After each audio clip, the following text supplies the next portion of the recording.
Is it civil war? Good morning, gentlemen. And good morning, ladies. And welcome to Meditations of Men. Before we talk about that, before we talk about war, let's talk about you.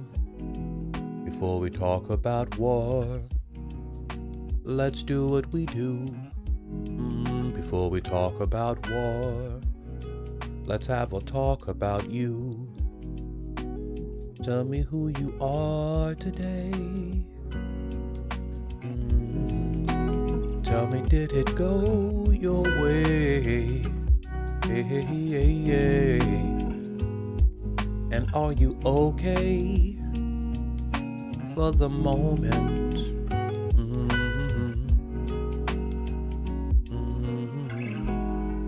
Before we talk about war, let's talk about you and all the things you do. Yeah.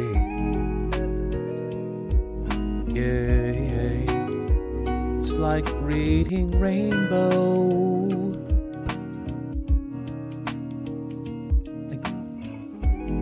Before we talk about war, let's talk about you. Yay. All right, let's talk about you.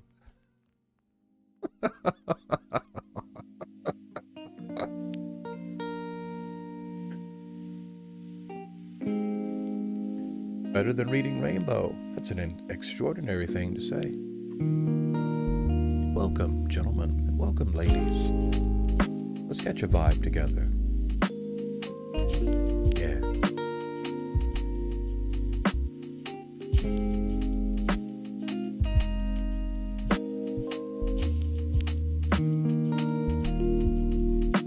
Goddamn, East, your hair is growing trees. Goddamn, this is what I need. Said, goddamn.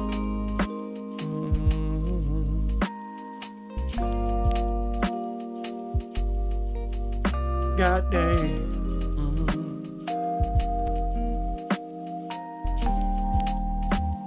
And she told me, and she told me,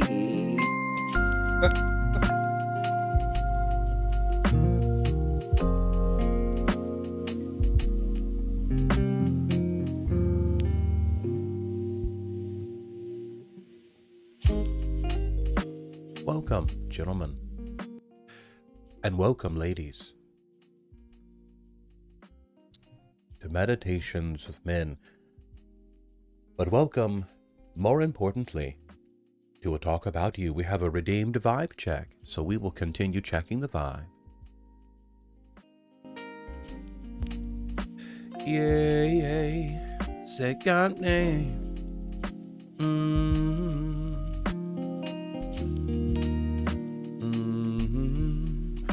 God name. She left me lonely. I say, God name. She was the only. Say, God name. Is there anyone you wish to say that about right now? Anyone in your life now that you wish you could just say, and maybe sometimes you do say, God damn. Do you know someone who makes you feel that way? If you do, give me a 1 in the chat. If someone makes you feel however that made you feel.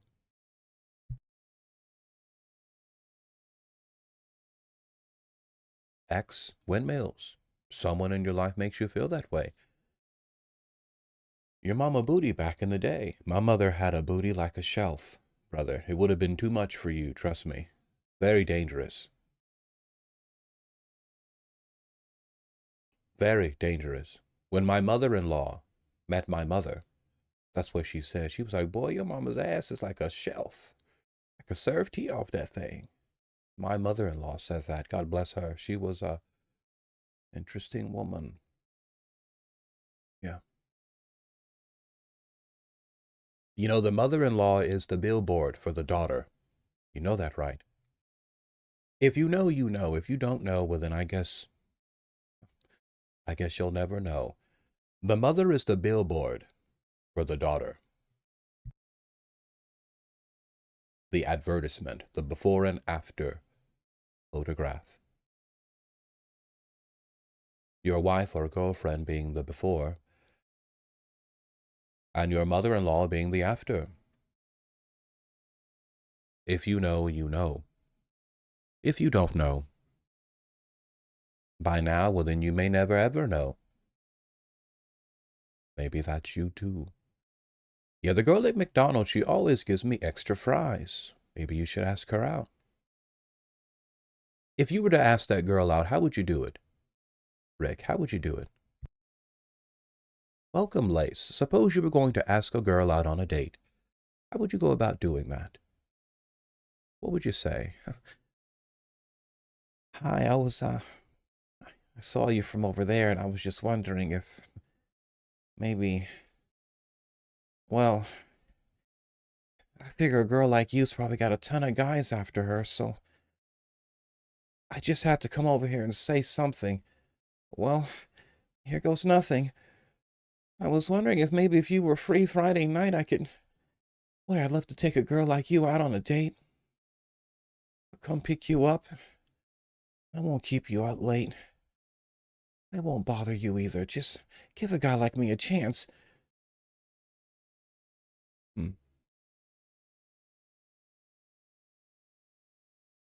What's up, Adaptoid? Welcome, brother. I ask her what type of fry cutter she uses.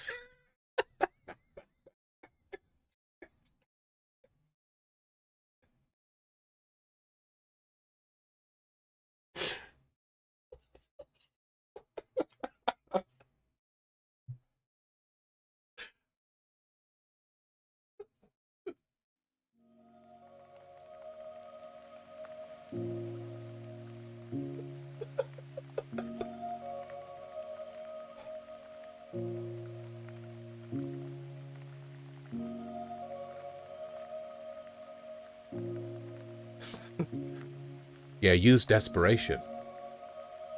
If you've ever played Final Fantasy VIII, you know how important desperation can be sometimes.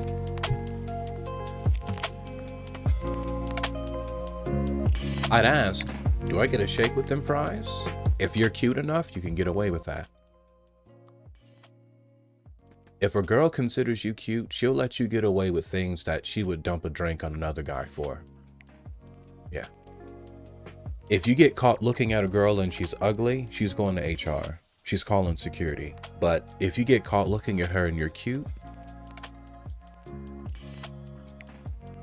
or she thinks you're cute,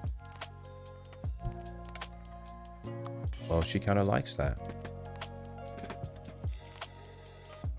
That's the great dilemma of our female partners. How do I get just the guys I like to look at me? How do I solve that? I dress up so all the cute guys will notice me. But then when I do that, all these guys I don't like notice me too. How do you solve that? I tell the dudes that are afraid of girls, if you're not getting blocked, you're not trying hard enough. You know what your best bet would be? Try this. If you do this 10 times a day, listen to me, brothers. If you do this 10 times a day, you'll get at least 2 numbers. But it's about if you're ready to make a breakthrough. Try this, okay? I want you to try this. Do this 10 times a day and get a girlfriend. Okay? Got a girlfriend? No? Okay. Do this 10 times today and get one. Give me a 7 in the chat if you want to get a girlfriend today. If you want a girlfriend today, give me a 1 in the chat. XX wants a girlfriend. taking matters into his own hands, or really taking matters out of his own hands, depending on how you look at that. Nobody else here wants a girlfriend. Wow. I don't know. It is June. Maybe I'm niggas is gay. I don't know. Happy Pride Month. Happy Pride Month. Nobody else wants a girlfriend? Wow. Well, it's raining men, isn't it? Quabena wants a girlfriend. That's it. 2 of y'all want girlfriends. That's it. Wow. Okay. Gay niggas. Hey man, if you're gay, be gay, you know? Be whatever you want to be. You know, if you want to be gay, and you can be gay, listen gentlemen, you can be gay if you want to be. You can do this. Okay? A wife would be better. We'll get there, brother. We'll get there. If you want to find a wife, that's a different strategy. Looking for a wife and looking for a girlfriend, these are 2 different strategies. Which one do you want? You want a wife? Okay, if you want a wife, don't even bother talking to girls in the city. These girls have all had boyfriends. They've all got stress, relationship stress, drama. If you live in the city and you want a wife, you need to go someplace that is less populated, someplace that is less dense, someplace where there are fewer opportunities for males and females to mix in company in public, away from the supervision of their seniors. This is the problem with the city. The youth go unattended. So they open up all the presents before Christmas. But in the country, there isn't as much anonymity. People know you. People know you. They know your family. They know your name. So you're going to be a bit more careful when it comes to your reputation with these people. These people are not disposable throwaways. You know their names. They know your name. They know your parents. There's some accountability here. We know you. You're not anonymous when you go out in public. If you do something disrespectful or something that is rude, this will be attached to you. Yeah, rural Cambodia, sure. Somewhere in the country. Somewhere in the country that's less densely populated, where there isn't as much anonymity, where even in public you have a reputation.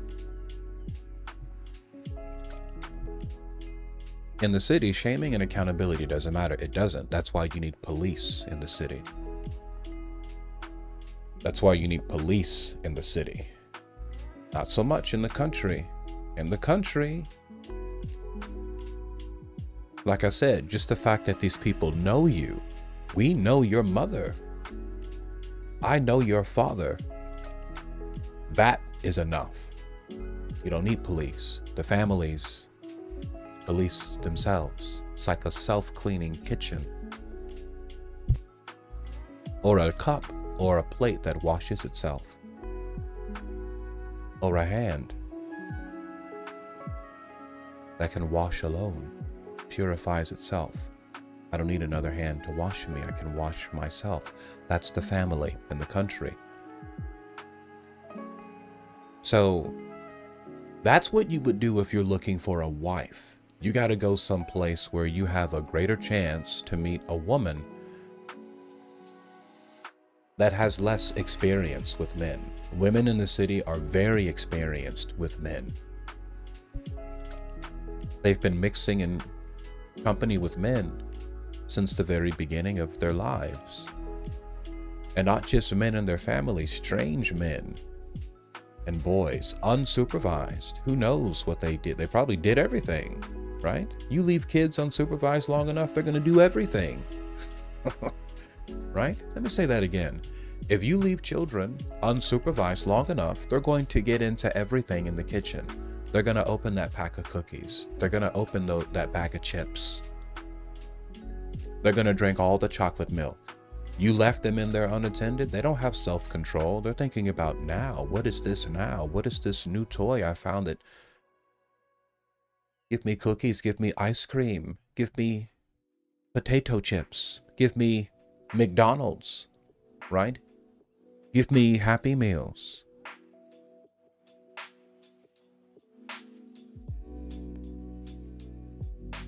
And if you get excluded, you just turn to the next block. Yeah. Go to Middle Wyoming. That's quality there. You're unironically speaking facts, Quabena. You're unironically speaking facts. So that's the first thing you want to do. What's up, JCR? Urban women are harder to obtain, but they're more pretty. Aw, brother. All the flowers are the most beautiful flowers are the ones that haven't been picked yet. We know this. I think we know this. Yay. I think we know this. I think we know this. I think we know this. And I think we know this. And I think we know this.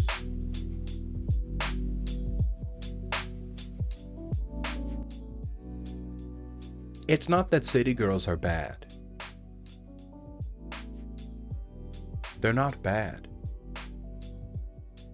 They are what they are.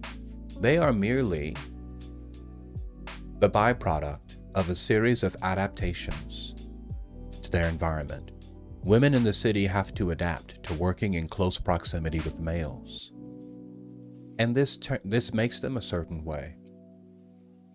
Right? This makes them a certain way.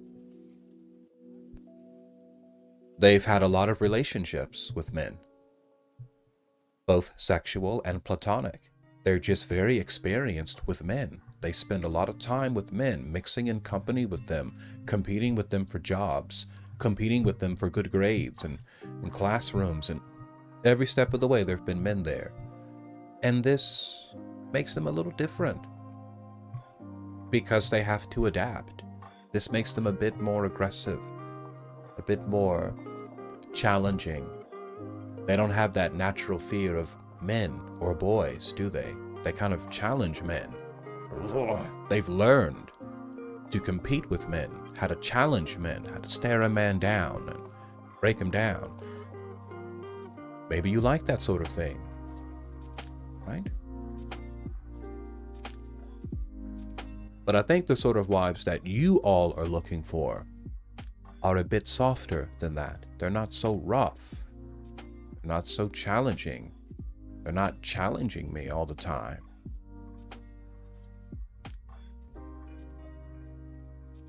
They don't like mixing with men. The women like to be together, right? But that's not in the city. In the city, you don't have an opportunity for that. Unless you're in a controlled environment within the city, like a church. If you grew up in a high control group, like the Mormons or the Jehovah's Witnesses,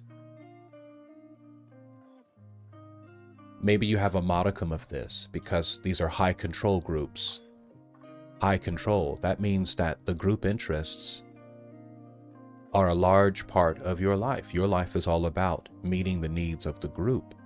And the group might have created this dichotomy in your mind of us versus them, this idea of staying out of the world, right? Staying away from outsiders. That's what makes it a cult. That's what a cult is. A cult is any group or situation that has created an us versus them. They've drawn a line between members and non-members. You'll know you're in a cult or in a group like this when there are debates and questions about whether or not you can marry a non-member. Okay? You are in a cult or a sect, we'll say a sect. You are within a sect. If there are debates and conversations about whether or not it's permissible to date or marry a non-member or outsider, that's the telltale sign right there. I think we all have a lot of these modern women are just men with vaginas. That's a way to look at it. As long as we understand that it's not due to a fault in the woman. These women are merely adapting to a world in which they have to compete and live their lives right alongside men.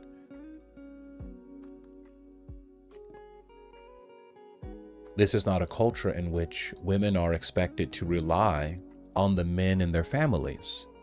No, you are expected to go out there on your own and compete with those men.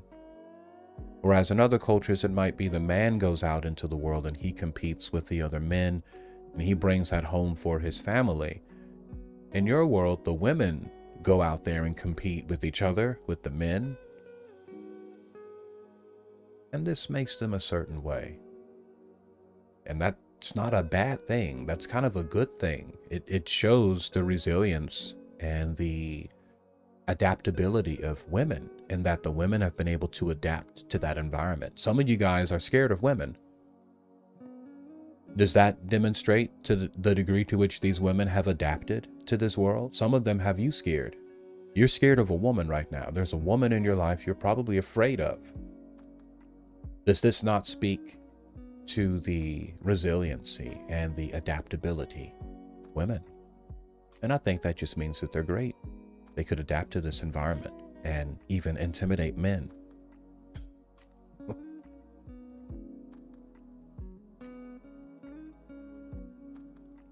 Oh yeah, men want to wife up them rioters in LA that look like they haven't showered in months. Rat nest hair, bad teeth, and excessive body hair. Said no one ever. Shelly, can we get a...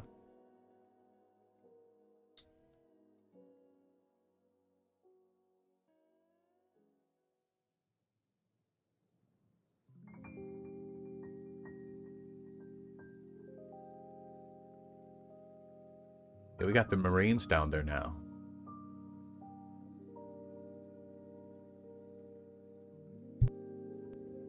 Okay. So, let me give you all some perspective here. If you were here in Los Angeles and you drove through the protests, it would be like a few city blocks. Los Angeles County is gigantic. It's huge. I'm in Los Angeles County, and I'm nowhere near downtown. I'm in Los Angeles County, and it will probably take me, I'm going to say about a 45-minute drive to get to downtown Los Angeles. Los Angeles County is huge.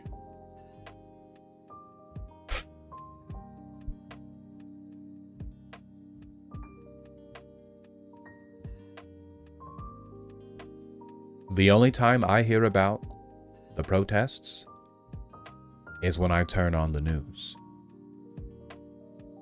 And I'm in Los Angeles County.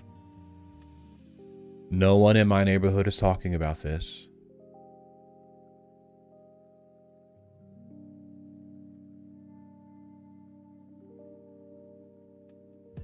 No one in my neighborhood is rioting or carrying signs.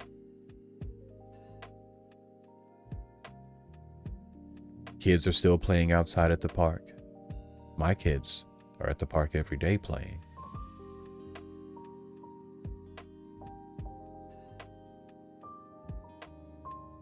If you drove through the protest, it would be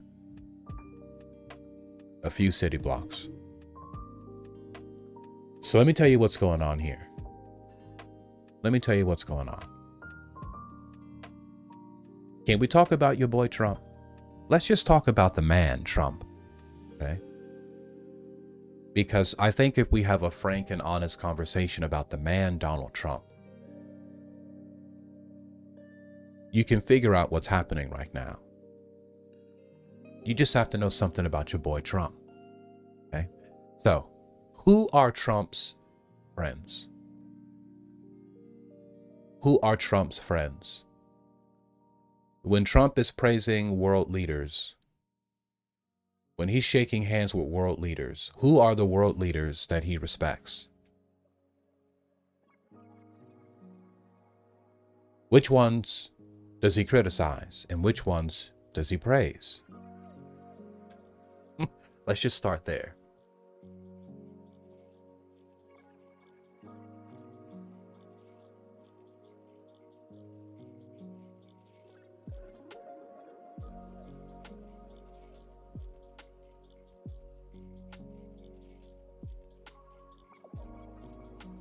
Let me show you something. Remember this?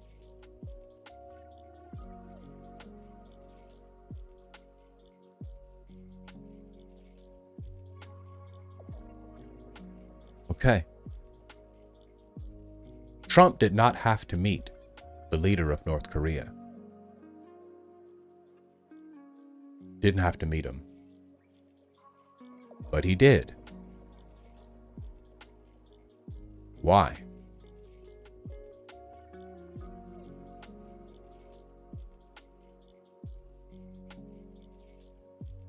Why? Let's say I were president of the United States. I mean, there are a lot of world leaders in the world. A lot. And let's say the first world leader, or a world leader that I chose to go and see and shake hands with, and to do so respectfully, look at his body language. Smiling. Big. Asking permission, can I come over?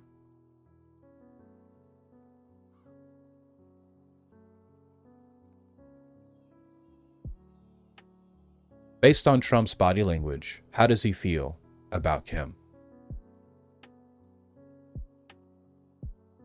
What do you think?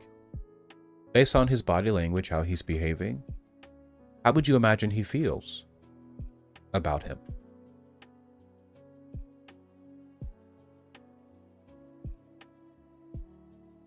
Yeah.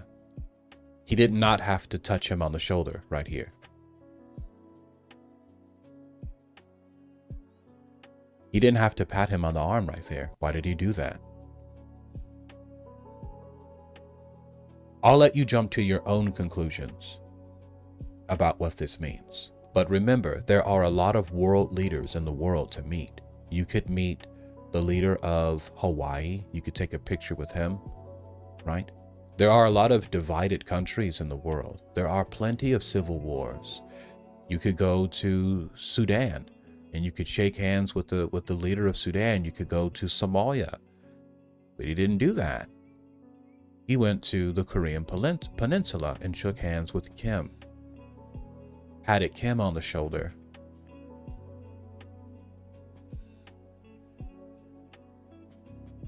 What does it mean? I'll let you jump to your own conclusions, but it means something because this is a choice that Trump made. He chose to do this. So what does this choice reveal about the man who made it?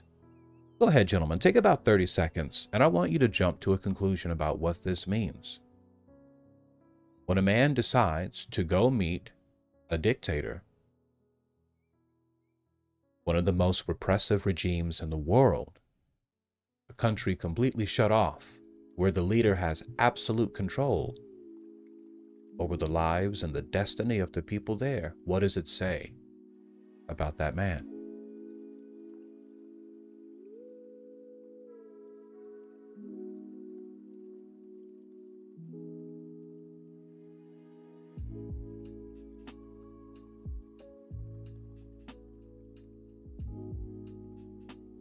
How about another one?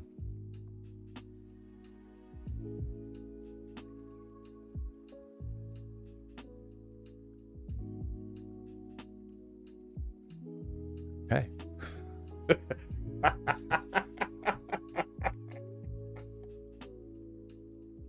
Did you see that handshake, brother? What do you think about that handshake? Come over here, baby. Yay, come a bit closer. Come a bit closer to me. A bit closer. Come a bit closer to me. Yay. Come a bit closer. Ooh, Lord.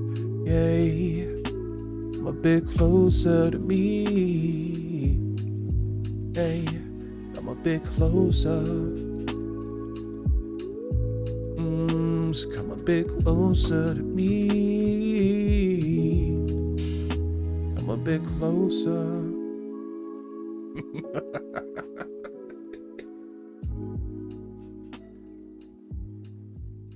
There are many, many world leaders to meet and conference with. There are many, many world leaders that a man can choose to meet and conference with.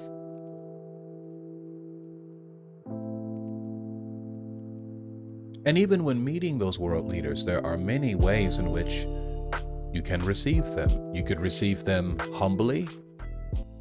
You could receive them reluctantly.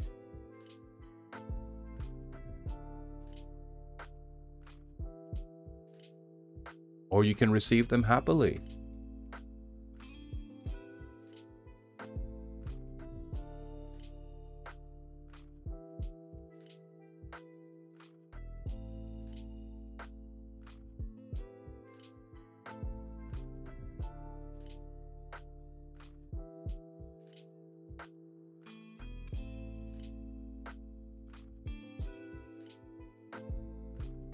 What does Mr. Trump think about Putin?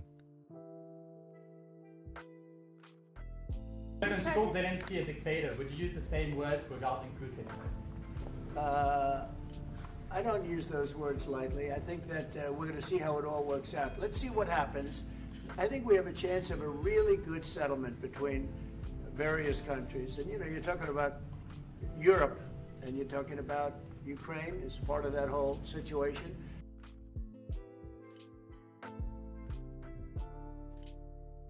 Trump was asked if Putin is a dictator. He said, well, I don't want to use those words. I don't use those words lightly. Let's see what happens. You know, let's work it out. You know, we're going to try some things with some countries and, you know, bend it back and drop it down and pick it up. What's up, Jorkensberg? Corpus, welcome.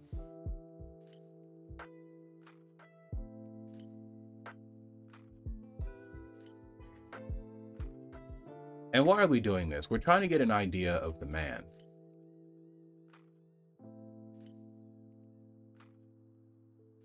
Trying to get an idea of the man. But think of it, a modestly successful comedian. President Zelensky talked the United States of America into spending $350 billion to go into a war that basically couldn't be won, that never had to start and never would have started if I was president, not even a chance. And it didn't start for 4 years, never would have started. But a war that he, without the U.S. and Trump, will never be able to settle. They'll never settle that war without our involvement. That's why they did such a great job this weekend. That's why Saudi Arabia did such a great job this weekend in hosting. The United States has spent $200 billion more than Europe, and Europe's money is guaranteed. They get their money back. It's a form of a loan. Nobody knows that. I know that. I said, why isn't somebody saying, you know, we do it the same way? And we spent much more money. We have to equalize. But while the United States gets nothing back, so they get their money back. It's a loan. We just give our money. And we had a deal based on rare earth and things, but they broke that deal. But they broke it 2 days ago. We had a deal. What's up, Goof? They said, we're spending $350 billion. Listen closely. Europe gets their money back in the form of a loan, and we don't. We're just giving the money hand over fist. That's the Biden administration for you. But they're no longer dealing with the same United States as they were dealing with a few months ago. Why didn't crooked Joe Biden demand equalization, and that this war is far more important to Europe than it is to us, and that there's a very big, beautiful ocean, a separation. This is, you know, we're helping Haven't had breakfast. Europe. We're trying to help Europe.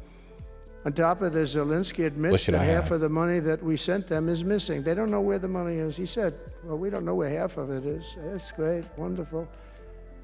He refuses to have elections. It's low in the real Ukrainian polls. I mean, how can you be high with every city is being demolished? It's hard to be high. Somebody said, oh, no, his polls are good. Give me a break. Every city is being demolished. They look like a demolition site, every single one of them. And the only thing he was really good at was playing Joe Biden like a fiddle. He played him like a fiddle. That's an expression we use, Yasser, to say that he's pretty easy, pretty easy. A dictator without elections. Zelensky better move fast or he's... Okay. Did you hear that? So, in Trump's mind, Putin, who has been in power for some of us the entirety of your life, Putin is like a vampire. He never dies. He's been in power forever, alternating between prime minister and president. In Trump's mind, Putin is not a dictator. However, Zelensky is. So, what are we learning about Trump? Trump likes people who are strong. Those are the kinds of leaders he likes. He likes strong, powerful leaders. That's what he likes. He doesn't like weak, limp-wristed rulers. He likes strong rulers.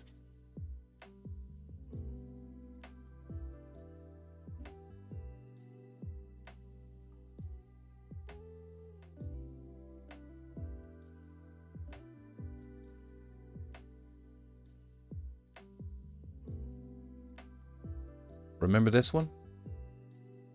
Hitler did some good things, said Donald Trump. Let me get the clip. We don't like what he did. You know, the big thing.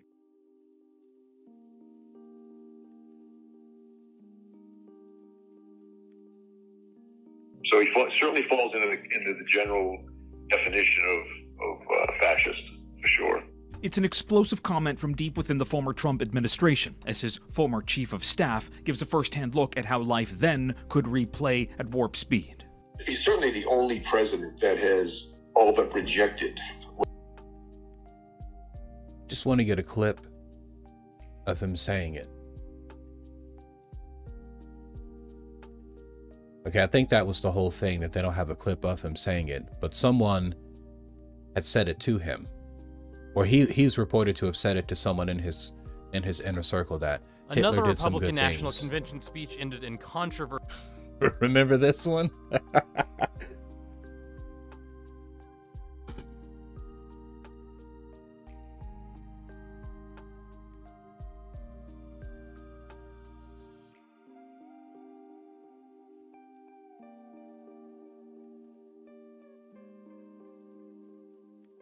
Okay. Was that a Hitler salute, brother? I remember this. I remember when this was all over television. And people were losing their mind about it. Was she saluting Hitler? Okay, but enough about her. Let's not even get on the subject of Ms. Ingram. Let's keep the focus on Trump, because we're trying to figure out what's happening right now.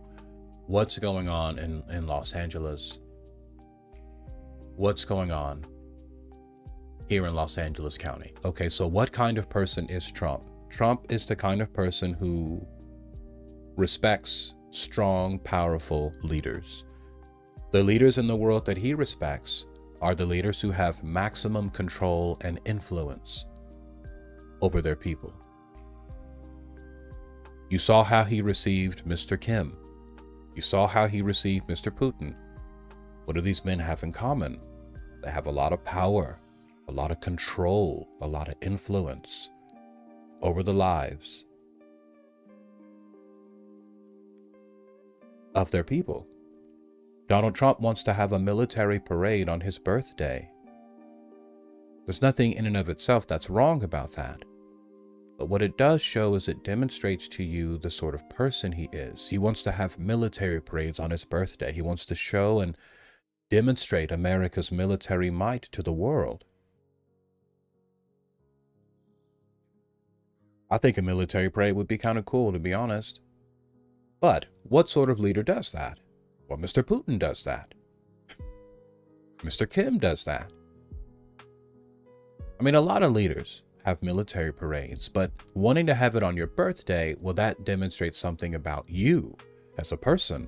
You could do anything on your birthday. You could go to a water park on your birthday, right? What do you all like to do on your birthday?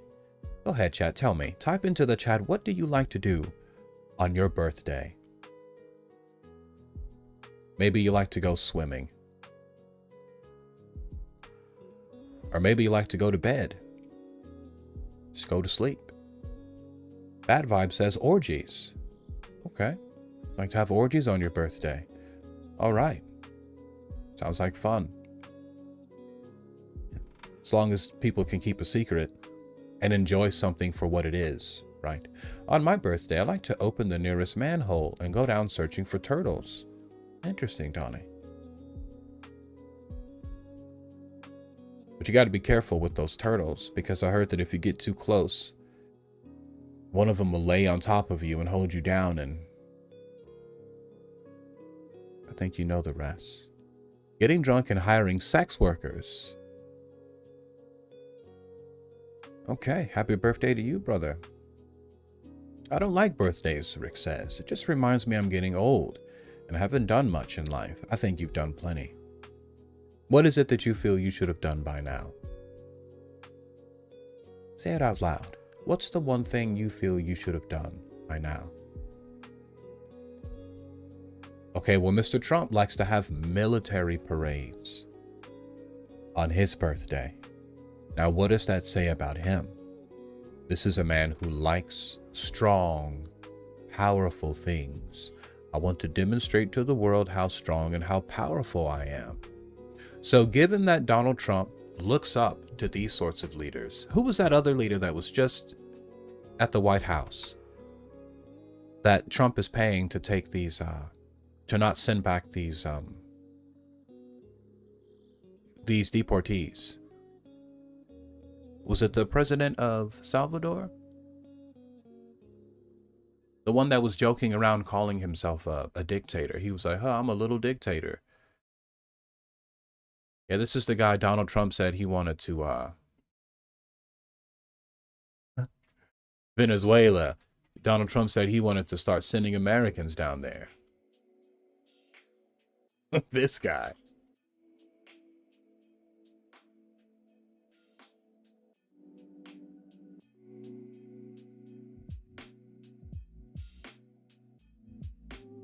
Little dictator. Yeah, what was his name? I don't think it's Venezuela. We're beefing with Venezuela. We're beefing with Venezuela. Why is that? Why is America beefing with Venezuela? What's the one thing Venezuela wishes they could do that America does not let them do? You cannot do this.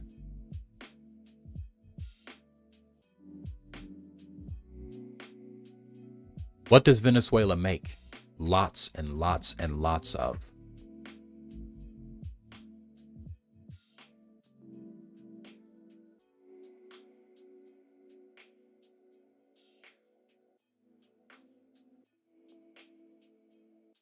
Bukele? That's his name? Bukele? Bukele? Yeah, this guy. This little dude. This little man. This little sweet dude.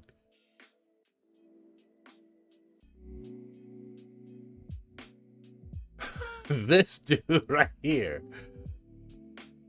For your country, and we appreciate working with you because you. Look how he praises these sorts of men. First, you need to know what kind of guy this dude is. What kind of a man is he?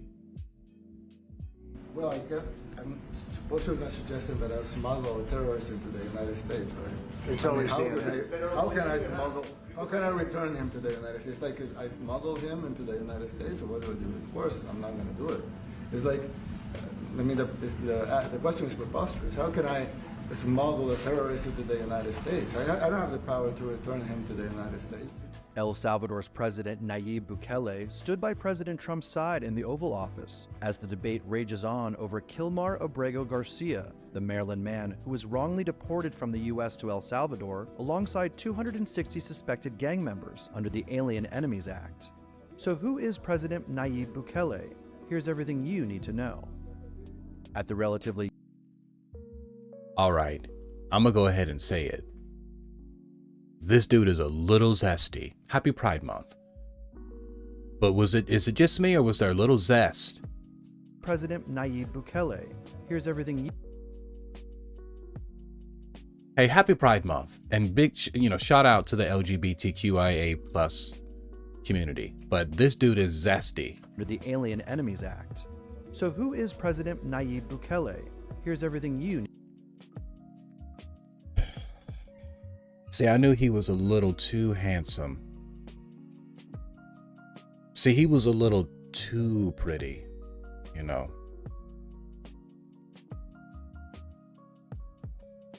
He has a wife? Brother, a lot of them do that. A lot of gay men have wives, brother. Most gay men who are married to women. Let me just put that out there and help you out with that. Most gay men who are married to women, by far. One of my mentors was gay, and everybody knew it, but he was married to a woman. I had another mentor who was gay. He was married to a man when I met him, but he was married to a woman before he was married to his husband. Almost every gay man I've ever met has at one point been with women in his life. I knew a mom that married a gay guy, probably not his kids either. Yeah. Why do you think the women do that? That would be an interesting thing to study. Why do women marry gay men? Or maybe they can't tell. But I think they can tell. I think women know that. I think women can pick that up just as good as a man can, if a man is gay or not. Or maybe they can't because they're not men. I don't know. What do y'all think? Yeah, this guy was a little zesty. Alien Enemies Act. So who is President Nayib Bukele? Here's everything you need to know. At the relatively young age of 44, Bukele is considered a political upstart whose meteoric rise was bolstered by his public image as an anti-establishment businessman, not unlike Donald Trump. From 2009 to 2012, Bukele served as the president of the motorcycle company Yamaha Motors El Salvador. Before that, following in his father's footsteps, he launched his own ad agency in 1999. The firm, called Obermet, helped run political campaigns during the 2000s. In 2015, Bukele was elected the mayor of the country's capital, San Salvador. Shortly after that, he started his own political party called Nuevas Ideas, or New Ideas, a populist third party that claimed to reject both left-wing and right-wing politics, although his tough-on-crime approach has been embraced by conservatives around the world. In 2019, Bukele won the presidency with 53% of the vote. That year, he addressed the United Nations and snapped a selfie at the podium while heralding the role of social media in government. He also raised eyebrows when he changed his Twitter bio to say that he was the coolest dictator in the world. In 2024, Bukele was re-elected in a landslide, taking 84% of the vote. He remains very popular among Salvadorans, with approval ratings hovering around 90%. Few world leaders can say the same. During his 2 presidential terms, Bukele has taken aim at the country's rampant gang problem. The so-called war against the gangs has led to mass arrests, drastically reducing violent crime, but also drawing criticism from human rights advocates. At the center of this policy is CCOT, or the Terrorism Confinement Center, built in 2022 and opened in January 2023. The mega prison can house up to 40,000 inmates, and is one of the largest jails in the world. Although inside its walls, it's considered to be a notoriously brutal and overcrowded hellhole. Now, amid Trump. Yeah, that looks like hell, all right. Wow. Imagine being in a place like that. You're in there with 40,000 people. How many guards do they have there? Did you see the Google Earth pictures of CCOT? No, I didn't see those, brother. They're trying to kill populism all over the place. The elites aren't scared enough. A pile of bodies.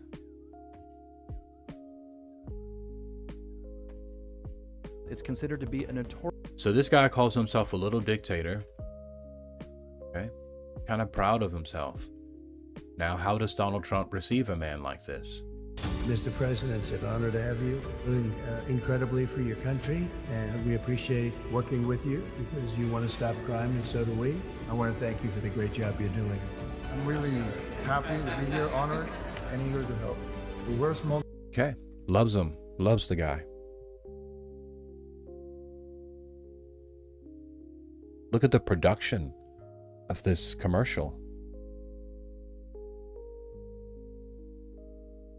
Trump wants something from him. Trump wants a piece of that shine, a piece of that glow. 90% approval ratings? Yeah. But before we get angry with Trump, or before we start blaming Trump or taking sides, we have to remember that there's something much larger at play here, something bigger than Donald Trump, a Joe Biden, and a Kamala Harris. There are larger forces at play. Now, in the ancient world, it used to be believed that there were demons or spirits that were behind each nation, and that sometimes these spirits would fight each other in the spiritual realm. And whenever these spirits fought each other in the spiritual realm, a corresponding battle would occur here on earth between the nations that were represented by them. Does everyone here understand what that means? So if we were having this conversation 2,000 years ago, that would be the prevailing idea. That there is a spirit, a powerful spirit entity behind America that represents America. And there's a powerful spirit entity behind China and Russia and all these other places. And when these spirit entities go to war in the spiritual realm, there is a corresponding battle here in this physical universe. Yay, yay. He was writing with the wrong hand. So, like, you are okay paying some of the highest income tax in the nation to fund millions of illegals who did not enter the U.S. legally. I think you're assuming that I'm taking sides here. I haven't really thought about my position on this. But regardless of whatever side or whatever position I take, I think it's important to know the kind of person that Donald Trump is. This has very little to do with immigrants and with illegals. This has more to do with Donald Trump's personality. We're trying to get a taste for the kind of man he is. Of the world leaders, which ones does he respect? He respects Kim. What did he say about Kim? What did he say about him? What did he say about Kim?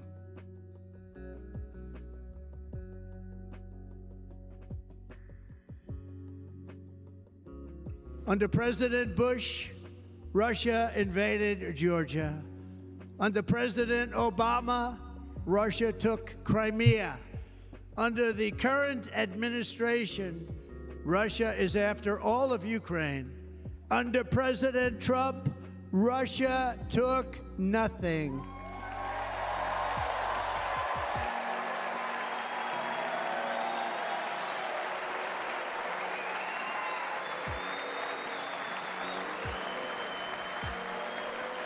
We defeated 100% of ISIS in Syria and Iraq. Something that was said to take 5 years, sir. It'll take 5 years, sir. We did it in a matter of a couple of months. We have a great military. Our military is not woke. It's just some of the fools on top that are woke.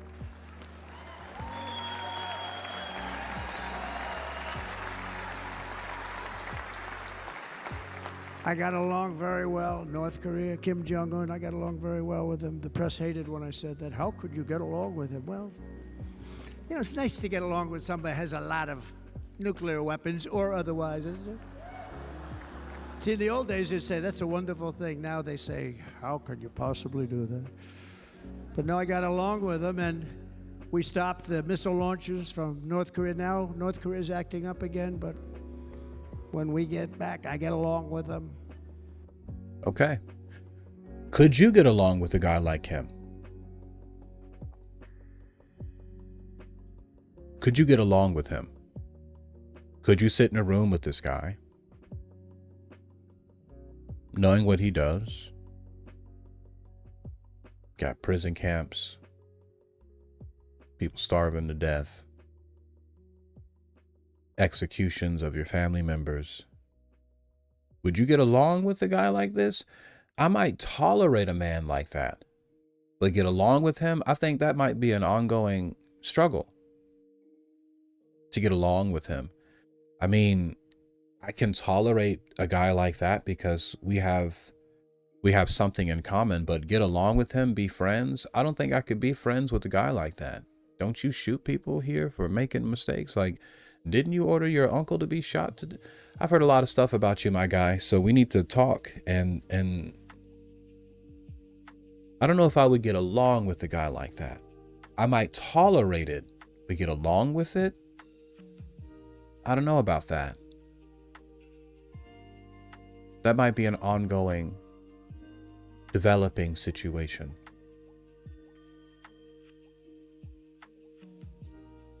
So what does it say about Mr. Trump? That he gets along with Kim, he gets along with Putin, he gets along with the little dictator.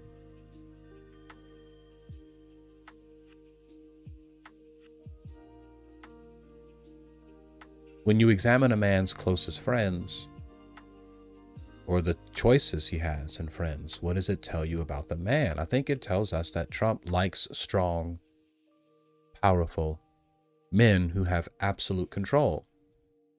And I think this is because that's the kind of person Trump is. He's that kind of man too. Is he a dictator? No, he can't be one. Not in America, because there are two other branches of government to check him and say no. So he can't be a dictator in America. But if he could, I think he most definitely would do it. Yeah, he would, if he could suspend Congress, grant himself emergency powers, and hold on to those emergency powers indefinitely, I think he would most certainly do that. And I think he could talk his base into permitting it. I think he could talk his base into believing that it was necessary. Are you getting a picture? This is what's going on here in California. Donald Trump is trying to make the case as to why he needs to be given emergency powers. That's what he's going for. So when we talk up this thing going on in California as a riot and a civil war, what we're doing is we are perpetuating the sort of idea that will ultimately make him successful in his effort. That's exactly what he wants you to believe. He wants you to believe that there's a civil war going on right now in California. Yeah, see, look how concerned the people are. Grant me those emergency powers to go in there and... But like I said, if you were driving through downtown LA, this would be a few city blocks. LA County is huge.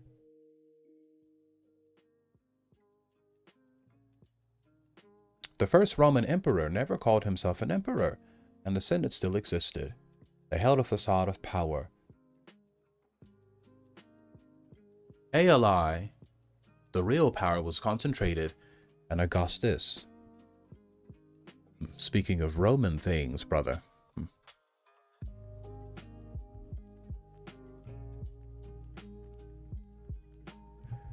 That's what Trump would like to do. Trump would like to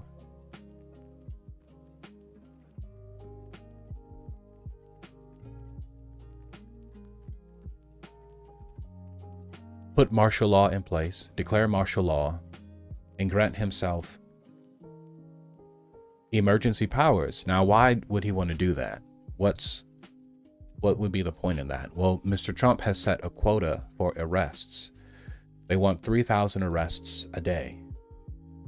Now, with due process, things like habeas corpus, 3,000 arrests a day, you're going to have some challenges to that because you got to present evidence. You know, you got to give a person a chance to defend themselves. That's a lot of time. We don't really have time for that. We're trying to get people out of here.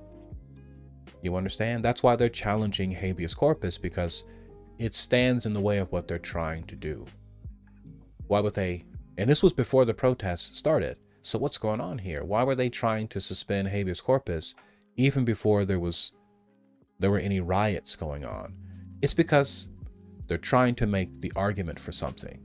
They were laying the foundation for a future argument. And the argument is, things are so dangerous right now. We can't afford to slow down and think about the legality of what we're doing. We need to get this under control. And then once the dust settles later, we'll go back and we'll figure out, okay, well, what happened and what happened? I mean, you're already seeing them do it. They sent this guy from Maryland. They admit it was a mistake, but they didn't want to bring him back. But then I believe they brought the guy back. And instead of him going home, get this, brothers, instead of him going home, he goes from the airport to the courthouse. They had fresh charges for this guy. That's how they operate. You got to understand who you're dealing with here. You're dealing with Mr. Trump. So they bring this guy back. He thinks he's going home. He gets off the plane, they rearrest him, and he goes to court right then. Fresh charges. Like, this ain't over. You're still not staying here. That's how they roll. That's the kind of guy he is. He's not going to stop. He's relentless. 34 felony convictions. He's still coming. That made him feel invulnerable. I survived 34 felony convictions, and I can do anything. And trust me, gentlemen, if you survive 34 felony convictions, I think you would walk away feeling pretty invincible too. I can do whatever I want. You had 34 chances and you missed every shot. I'm invulnerable. Can't get me. Now, before we get mad at Trump, we have to understand the larger forces at play. Now, as I mentioned, in the ancient world, they would say that this fight has a spiritual dimension. Okay? A spiritual dimension, that in the spiritual realm, the immaterial realm, there are spirits that represent America and all these other nations. And that when things happen to these spirit creatures, a corresponding event occurs in our world. That's how the ancients would say it. Does anyone here subscribe to that belief? Is anyone here under the belief that there are spirits, gods, demons that represent these nations? How about this? Let's just put it all together. Anyone here feel that there's something going on in a spiritual dimension that is creating what's happening now? My mother was one such person. She believed that in 1914, Jesus Christ came back. This is what her church taught.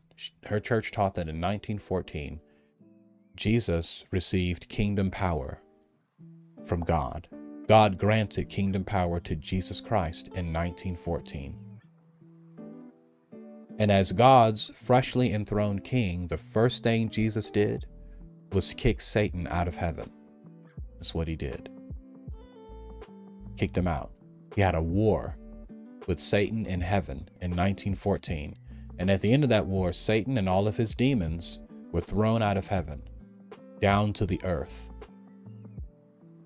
And that's why everything since 1914 has been so bad. That was my mother's belief. So whenever something bad would happen, my mother would say it was a demonic influence. There's something going on in the spirit realm that we can't see that is creating this. The demons, the wicked spirits that were thrown out of heaven are out here in the world creating all sorts of chaos in the world. And that's why the countries keep going to war. That's why babies keep dying. That's why there are plagues and diseases breaking out.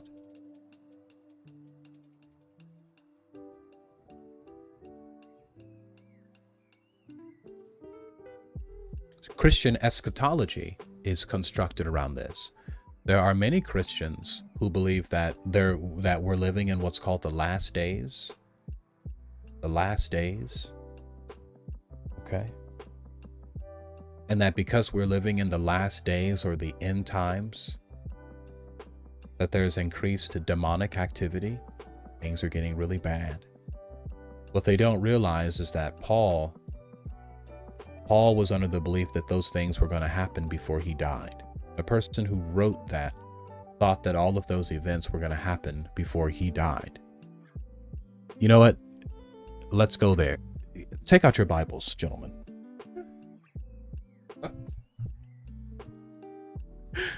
Take out your Bibles.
In your Bible, go to 1 Thessalonians.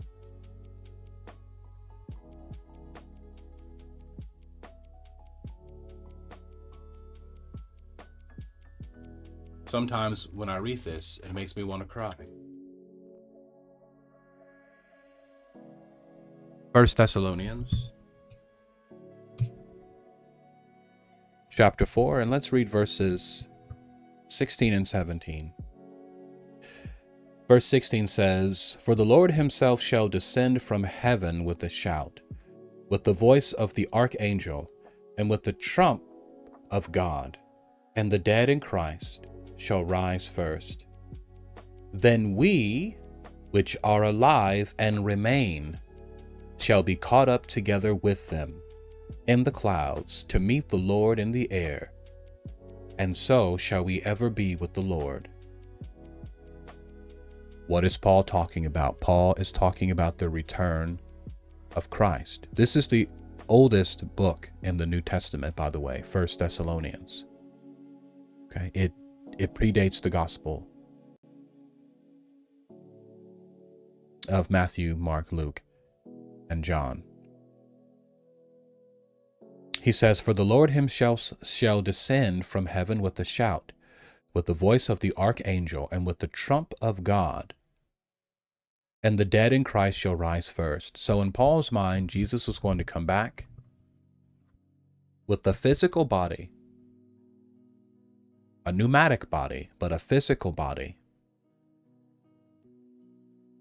He was going to shout, and all the dead were going to rise in their fresh, glorified, pneumatic bodies. They were going to be resurrected. and they were going to rise and they were going to meet the Lord in the air. But then what does Paul say in 17? He says, then we which are alive and remain. Now, why did Paul say that? Because Paul expected to still be alive when that happened. Okay? You understand? Paul was expecting Jesus to return before he died. Then we which are alive and remain shall be caught up together with them in the clouds to meet the Lord in the air. Now let me tell you what's so sad about this. Paul, whoever he was a very devout and sincere man. When he had whatever experience he thought he had, where God appeared to him and started speaking to him, it changed his life, if we are to believe the story of Paul. But Paul was absolutely wrong, wasn't he? Paul lived his life, lived the end of his life, believing that this was going to happen. It never did. There's something beautifully disappointing about that. What a disappointment to have an experience that transforms your life. You're waiting for this event to happen. You think it's going to happen in your lifetime, and then nothing happens at all. How disappointing. But then again, it's not like he lived to be disappointed, right? It just goes to show you that truth isn't a matter of how devout or devoted you are. Just because you are devoted and devout to an idea or a religious order, it doesn't mean that those things are going to happen. This is incredibly sad. Think about all the people who've done great things for others out of anticipation of a heavenly reward. They really believe that Jesus was going to come back. And it's never going to happen. There's something wonderfully sad about that. But then, at the end of that, if you can survive that shock, and it's a big shock if you're a Christian. I was there. It happened to me. I remember being 16 years old and being on my bed, reading the Gospel of Matthew and having my born-again Christian moment. That coming to Christ moment. I was completely convinced that God had come into me, that Jesus had touched my soul. I thought I felt it. I thought I felt the hand of God touch me physically. I felt it physically in my body. And you know, when I look back on that, I'm proud that I was able to have that experience, because it's a pretty cool experience. Play Elden Ring? Sometimes. I didn't finish it though. How about we play some Elden Ring today and just finish that game? You guys want to do that? When it comes to games like that, I kind of get lost in the weeds a little bit. You know, they take a lot of, it's a big time investment, you know, so I usually end up playing like the first few hours of the game and then I lose interest.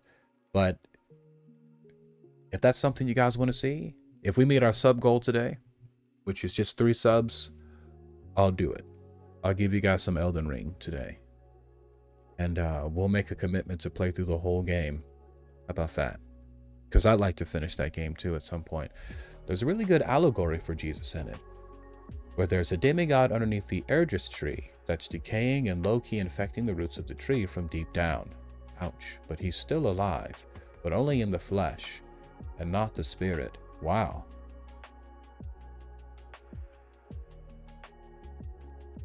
Wow. Yeah, that's an interesting allegory. I can't wait to play that game and see that. Yeah, I remember having that come to Christ moment. And it was a real moment. And then the next, I think it was about 7 years of my life. That is what animated me and motivated me. But then it fell off. It fell off. I didn't want it anymore. but I'm glad that I had it. But coming to the realization that I was completely wrong about everything, that was, you know what? It really wasn't that hard because I had already lost everyone. So I didn't really have anything to be afraid of because I had already lost all of my relationships. But if I had to give up my relationships, then it probably would have been tough. Always remember, if they start fires in LA, the hydrants do not work. Just saying. Thank you for that reminder, brother. LA is huge. You can get lost in LA County many times.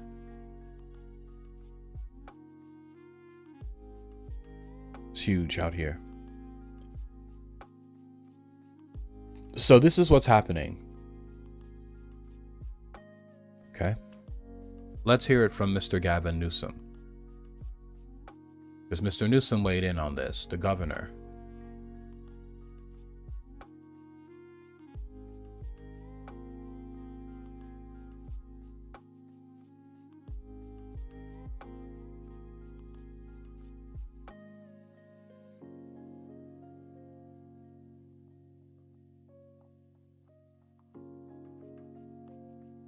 Governor Gavin Newsom is firing back after the president's border czar threatened to arrest him. Come after me, arrest me. Let's just get it over with. Tough guy. Tom Homan warned Newsom and LA's Mayor Karen Bass if they stand in the way of ICE raids, they'll be placed in cuffs. Are you saying that about Mayor Bass and Governor Newsom? Are they at risk of being arrested? I'll say it about anybody.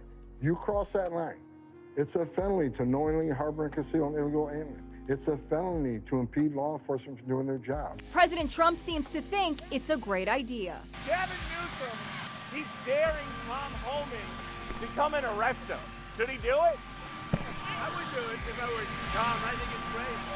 Gavin likes the publicity, but I think it would be a great thing. Governor Newsom blames the president for the chaos in LA, saying he's fanning the flames by sending in the National Guard.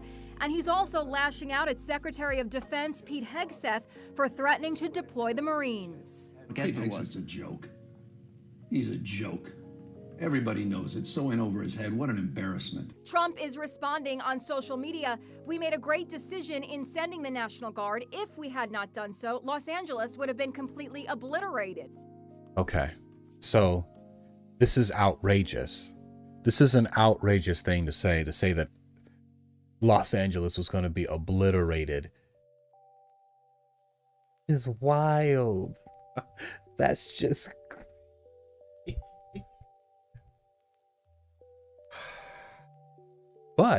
but when you put statements out there like that, it gets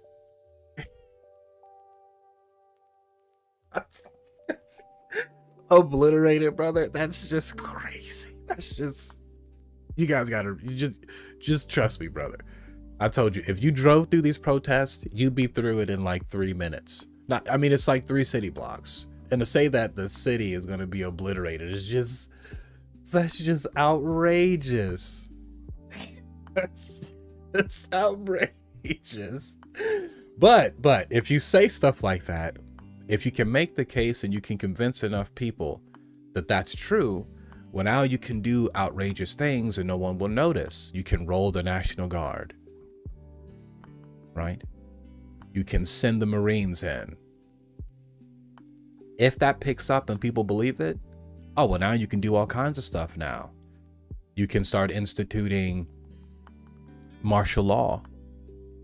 You can start putting curfews in place, right? Anyone outside after 9 p.m. is subject to immediate arrest. You could put stuff out there like that.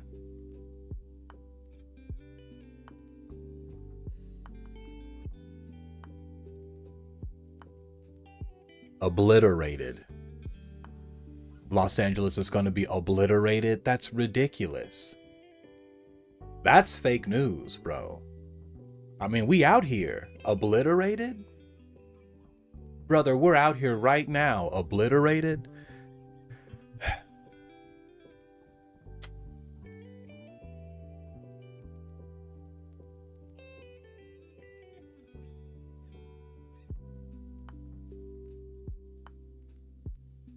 Yeah, brother. Nukes obliterated. Obliterated. That's what was about to happen.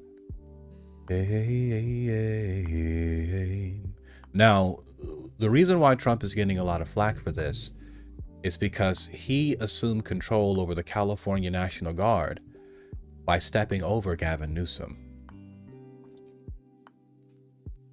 Gavin is asking Trump to give control of the National Guard back to him because he's the governor. Trump is saying, no, it's my National Guard.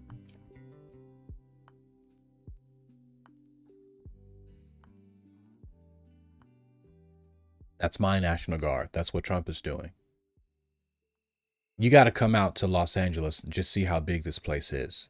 It's huge out here, brother. Los Angeles is a very, very, very big city. To say that the city was going to be obliterated is just a wild thing to say. You got to come out here and see how big it is.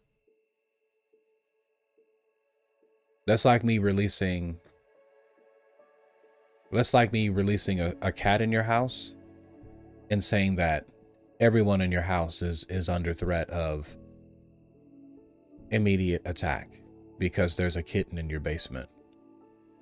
I mean, I guess technically everyone in the house could be attacked by a kitten, but I don't think that, I mean, you could just shut the door and the cat can't leave the basement. Like, did you really have to send in a SWAT team to get this kitty cat out the basement? No, no, you don't. You don't have to. Said we don't need it. No. Said we don't need it. No. Said we don't need it. No. Said we don't need it. No. Said we don't need it. No. Said we don't need it. No. Hey, hey, hey, hey. Said we don't need it. No. Said we don't need it. Hey, hey, hey. Said we don't need it. No. Said we don't need it. No. Said we don't need it. Hey, hey, hey. Yeah. Hey, hey.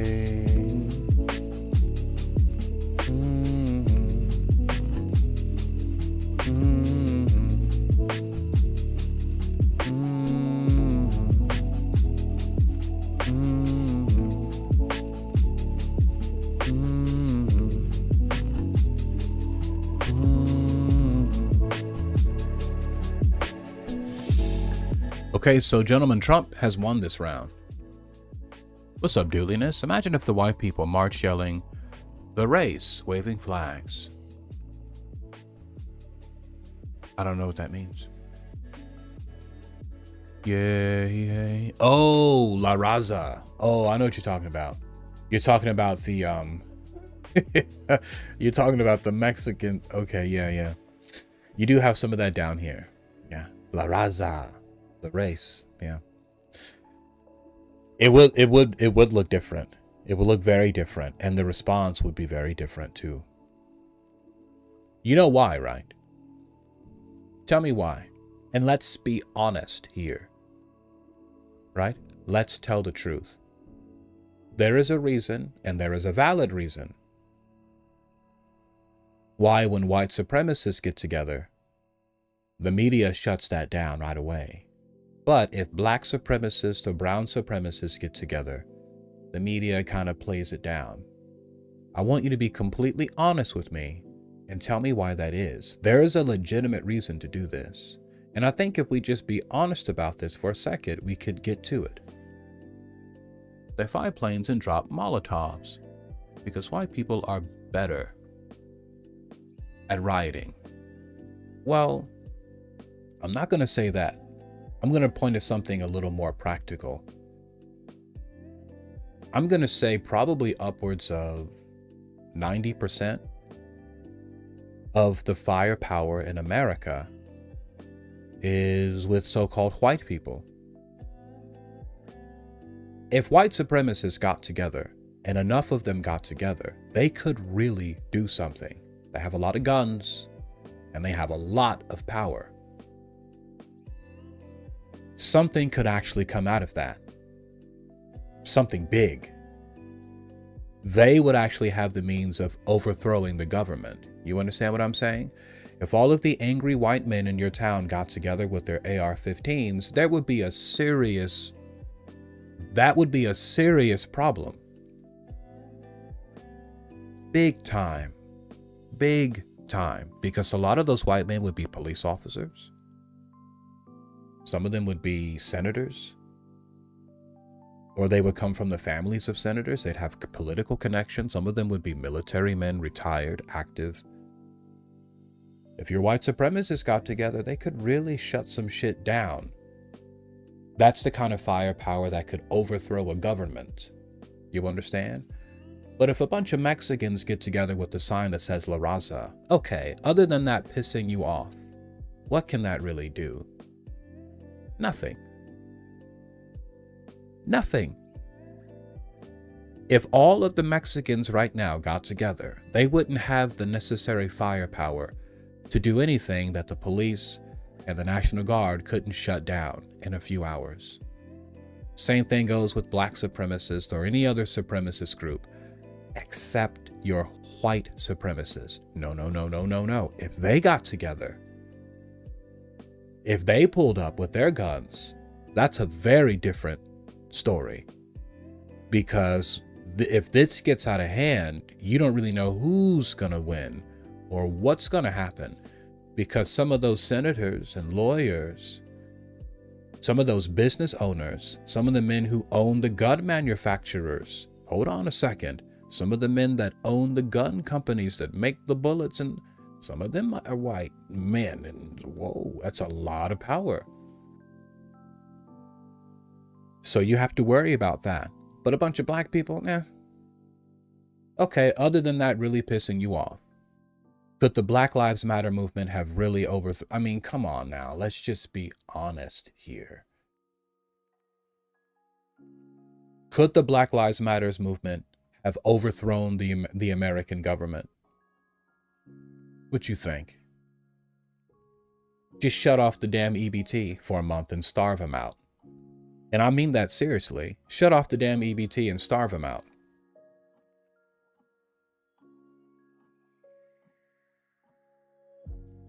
No. So yeah, let them break some shit. Okay, they got insurance. Let them break some shit. Let them march. Let them okay, whatever. But nothing is really going to change because there aren't enough angry black people and black sympathizers that have the requisite firepower to change anything in America. They don't have the political power. They don't have the firepower.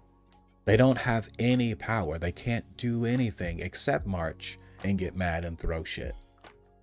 But this is not the case. This is not the case with your white supremacists. They could actually move some shit around. If there was a White Lives Matters protest, I mean, I think that's when America starts changing. When enough angry white people get together and start asking for change, I think that's when things actually change.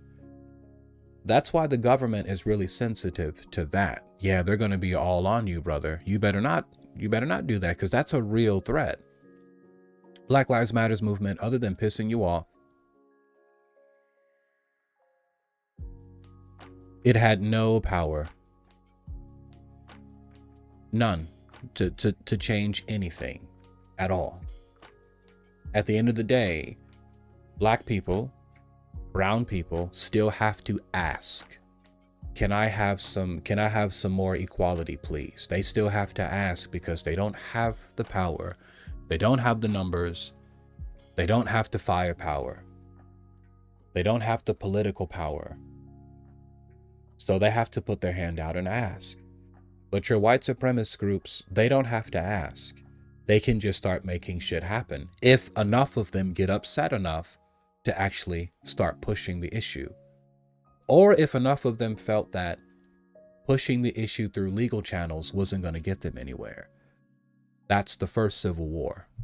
Okay? The first Civil War was when enough white people with guns decided that, you know what, we're wasting our time trying to do this legally, because legally there's no way to do this.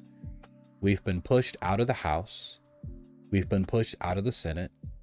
We know what Abraham Lincoln is going to do. He's going to destroy our industry.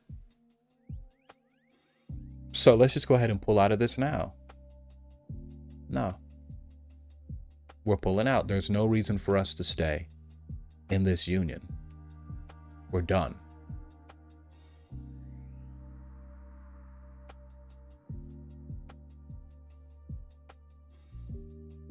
We're leaving. Out of all of the hundreds of slave rebellions, not one of them succeeded in freeing the black chattel slaves in America. Why? Well, because these slaves simply don't have the power. You don't have the political power. You don't have the firepower. You ain't got the numbers, so you can virtually be enslaved for as long as we decide you're enslaved. You can either be enslaved or you can die. But you have no way of resisting us. We got you. You ain't got the guns, you ain't got the numbers, and you ain't got the power. All of those hundreds of slave rebellions unsuccessful. But when the people who had the political power, the fire power, and the social power, when they decided it's enough, now it ends. You get where I'm going? Do you get where I'm going? If you get where I'm going, give me a 1 in the chat. If you're scratching your head and you don't know, give me a 2 instead. The only thing we can do is step on the gas pedal. There is no brake. Black Lives Matter has improved 0 lives with the billions of dollars they were given and extorted from businesses. Of course not. They're all charlatans. But you can't get mad at them. I mean, it's a good racket to have. I'm not entirely sure that's true. Okay, tell me what I'm missing, brother. I need that perspective too. Tell me what that leaves out and overlooks.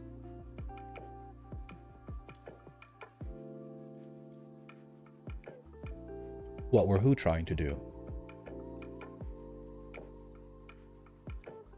So there's going to be no civil war because the people that the National Guard and the Marines are facing have no power. They have tanks, they have automatic weapons, and you have a sign that says La Raza. Other than pissing you off, what can that sign do?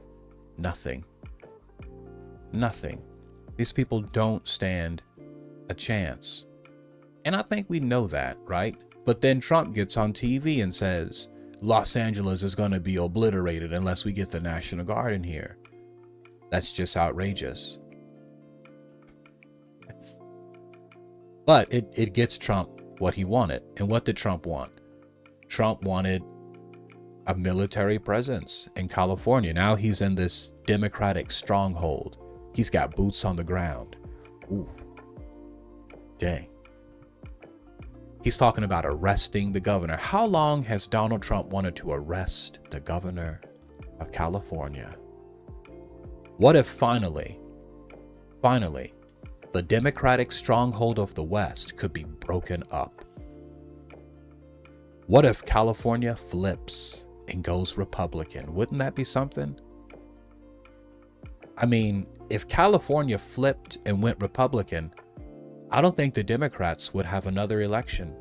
I don't think they would ever get the White House again. If they lost California, brother, if they lost the war for California, the battle for California, I think the Democrats are going to be out for a couple of seasons. I don't think it's going to be tough to get that one back. But what if he actually pulled it off? He's already winning. He's got boots on the ground. He's talking about arresting the governor. I got you, bro. I got you. I got boots on the ground. I got boots on the ground. I got boots in your ass. I got a boot on your neck. And if you resist me, I'm going to arrest you. The President of the United States is threatening to arrest the governor. He said it would be a good thing if the governor got arrested. It's a good thing. Arrest his ass. It's a good thing. What if California flipped and went red? What if that was the whole goal behind this? Was to flip California and make it red? Suppose that was the idea. That is the idea. This would be the way to get here. Build the case that California is out of control.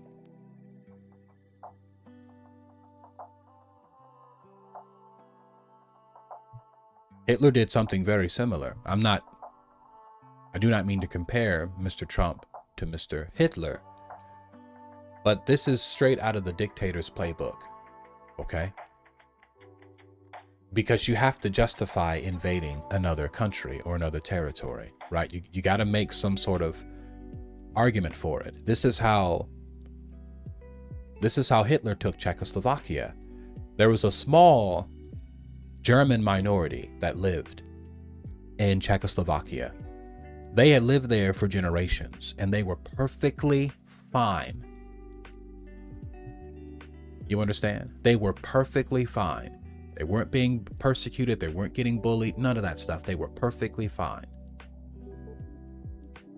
The Nazi Party makes the case that this German minority in Czechoslovakia was being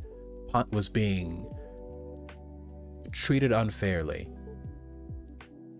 Look at our German brothers in Czechoslovakia, our German brothers and sisters being mistreated by the... It was complete nonsense. But it worked because it got people on his side to send the military in. And before you know it, Czechoslovakia has been annexed. What Czechoslovakia? Czechoslovakia? Czechoslovakia. That's what it is. Czechoslovakia now.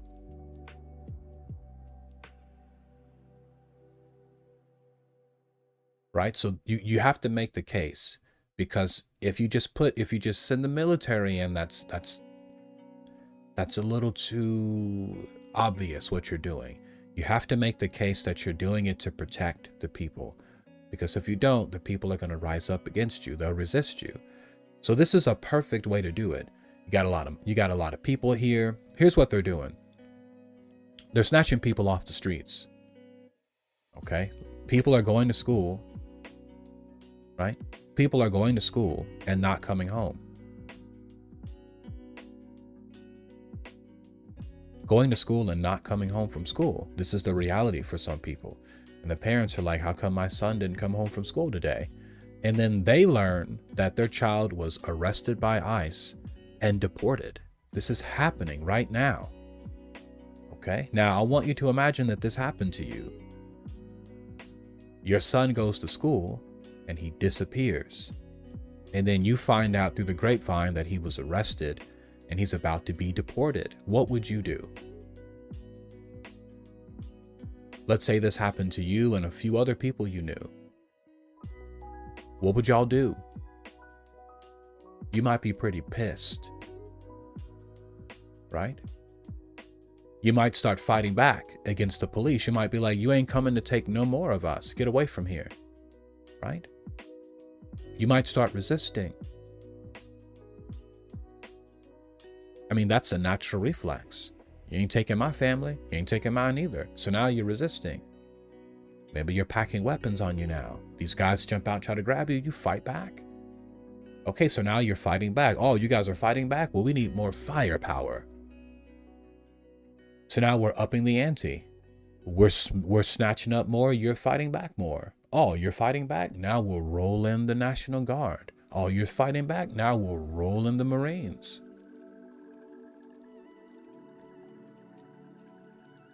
It's an escalation, and it works perfectly for Mr. Trump, because the more they resist, the more they fight, the more dangerous and out of control the situation looks from the outside. the easier it's going to be to justify escalating and upping the ante. Don't be played into that. Don't sell. If you're going to sell for Donald Trump, make sure he's paying you. Okay, get the money first. But don't sell Donald Trump's invasion of California if he's not paying you to do it. And every time you say, oh, it's out of control, you're selling it for him. You should get that paycheck first.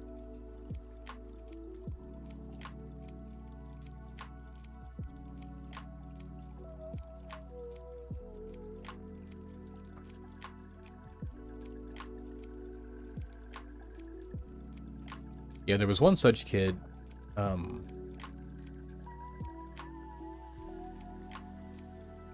His whole school came out and marched for him.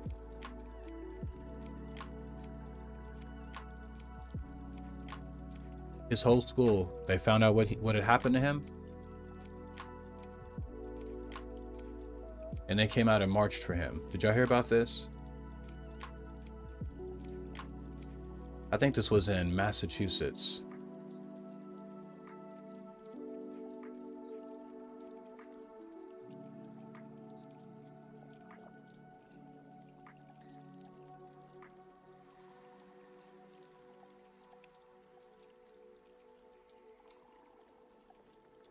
In regard to Marcelo Gomes, he remains in ICE custody.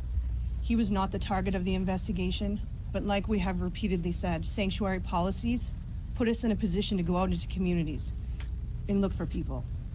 When jurisdictions don't cooperate with ICE and we don't arrest people in custodial arrests, then we must go out into the community. And when we go out into the community and we find others who are unlawfully here, we are going to arrest them. What is the danger of an 18-year-old to that community? So I'll put it back on you. What about an 18-year-old who's just stopped for a traffic violation by Mass State Police, who's wanted to be a habitual traffic offender on his way to graduation? Would you be asking that same question to the Mass State Police for not arresting him?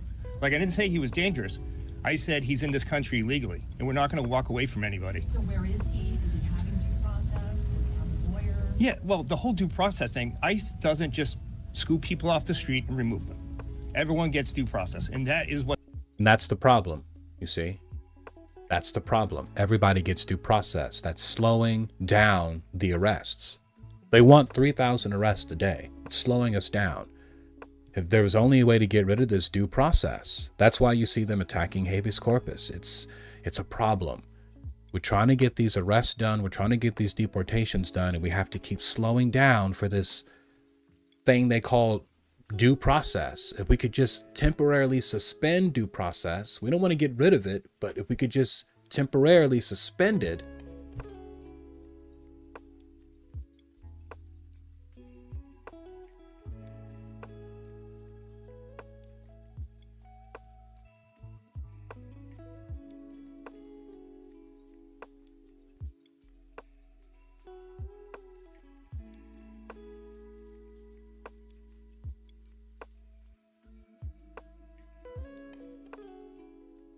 should someone have due process to prove they are here legally? I think that's going to depend on who you ask. Because on one hand, you could say the due process should only apply to Americans. But then on the other hand, it's like, well, how can you establish whether or not they are American without due process? The only way to declare them illegal without due process is to do so without due process. So I guess it depends on which side of that question you land on. Illegals get due process in immigration court, not district court. This is why most of the district court orders are found to be without standing or lack jurisdictions. So what does that mean? It means that people are using the loopholes in the bureaucracy to get what they want. And that's sort of the bureaucratic game, right? That's the game. We don't have to give it to them because it's not our responsibility. Someone is insisting on the letter of the law. Why? Think about it like this, gentlemen. Think about it like this. let's say you're at work, right? And you are a cashier. I don't know what you guys do. Whatever you do at work. Let's say it's your job. Let's say you worked at Chipotle. And let's say it's your job to pick up the tortillas and put them out for use. That's your job. You're the tortilla maker. You make the tortillas and you put the tortillas out for the burritos. That's your job. And let's say that on your way to the tortilla machine, you noticed that the heat was up too high on the meat and the meat was beginning to burn. What would you be expected to do? Your job is to work the tortilla machine. But on your way to the tortilla machine, you notice that the heat is up way too high on the meat and the meat is beginning to burn. What would you be expected to do? You might be expected to turn the heat down. But what if you didn't do that? What if you had someone who worked with you who was in that situation? They walked by the stove, it was too hot, and they let the whole shop burn down. And then when they were asked why they didn't do anything, they said, well, that's not my job. My job is the tortilla machine. Is that reasonable? I mean, technically they're speaking facts, right? Technically they're speaking facts. That wasn't his job. Well, you're right. You weren't hired to do that. You're right. The guy who worked the meats should have been there. You're right. But at the same time, like, if you had a chance to do it, why didn't you do it? You can ask that same question to the courts who are saying, well, it's not our responsibility. It's not our... Okay, so what you're saying is you are allowing an injustice to be done because it's not your job. Why would you do that? Why would you not use your powers to intervene to prevent a miscarriage of justice? Why would you sit back and insist on the rules while due process is burning down? Well, technically it's not our... What's going on here? Why do you want this to burn down? So that's what I say in response to those. Well, technically it's the look. Okay. So you're letting the whole burrito shop burn down because it's not your job to turn the heat off, to turn the stove off. Okay. You can make that argument. Listen, I let the burrito shop burn down because it's not my job to turn the heat off. Okay. Somebody might support you. Somebody might be on your side. But I think a reasonable person might say, well, even though it's not your job, if you could have turned the heat down and prevented the burrito shop from burning down, you probably should have done that. So if someone's not doing their job, you can't step in. It depends. It depends on how you answer that question. Some people would say, I could step in, but it's not my job to do that. So I'm not going to do it. I've worked with, has anyone here ever worked with someone like that? You ever worked with someone like that who used to let bad stuff happen because it's not their job? These are some of the worst coworkers to have. It's like, you couldn't just, well, that's not my responsibility. Well, yeah, I know it's not, but you couldn't have just, okay, so it's like that. Okay, damn. Did you see my client in the lobby waiting for me? Yeah. Well, did you tell him I was with someone else? That's not my job. So you let my client just walk out of here and you knew that. Why did you do that? That's not my job to keep up with your clients. But if you knew my client was here to see me and they were waiting for me and you're in here with them, why couldn't you have just said, oh, he'll be with you in a second. He's with another. You just let my money walk out the door. Well, next time, yeah, these are the worst people to work with. And sometimes these people are judges and lawyers. And sometimes their responsibilities are a lot more important than just making sure people get their tortillas. Sometimes they have power over what happens to you and your family, and they take that same attitude. Oh, it's not my job. Wait a second, Judge. You're telling me that you didn't know that if you made this ruling, my client was going to be illegally deported? Well, it's not my job to grant it, but you had an opportunity to stop something bad from happening and you didn't. What's wrong with you? Unless the judge really wanted that to happen, why else would you just let that happen? It's like your general practitioner noticing that you have a cancerous growth on your neck, but doesn't tell you because, well, I'm not the oncologist, so technically that's not my job to tell you have. Yes, I recognize it as cancer, but I'm not your oncologist, so technically that's not my job to tell you that you had cancer. But you couldn't have just let a nigga know that I got cancer on my... The hell is wrong with this doctor? You should have that same response to judges who do this. Right? Sure, it's not your job, but why don't you just like be a decent human being and just prevent bad things from happening with the power you have? Why not just do the right thing?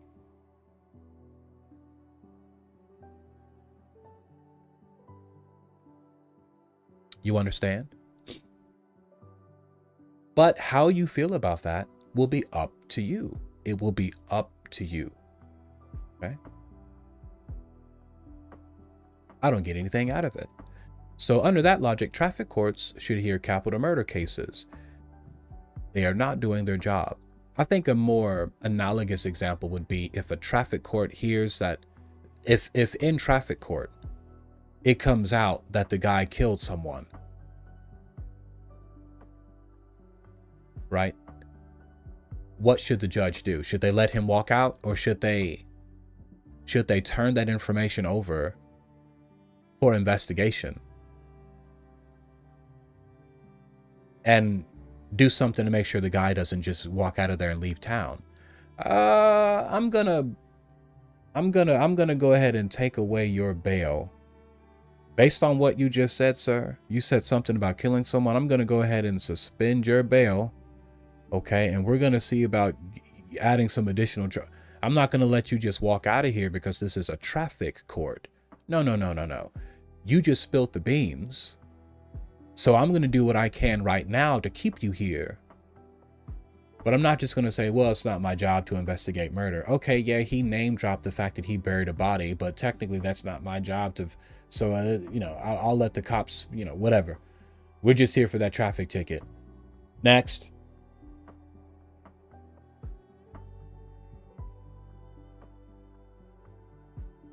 But hey, it depends on the kind of person you are. Are you the kind of person who only does your job? Or are you the kind of person that does the right thing? I guess that's how that goes down. Just because I don't have to do, if it's not my job, I don't have to do the right thing. Yeah. What the U.S. Attorney's Office for, it's what the immigration courts are for. They all do that. He will go in front of an immigration judge. He'll have the opportunity to post bond. But again, I'm just going to ask you a question. Boston police stopped an 18-year-old on the way to high school. Are we having this conversation right now? It happens every day. Okay, so what's going on here? What's going on here? Because there's a huge disconnect between the two people that are speaking, and it's because they're arguing this from different perspectives.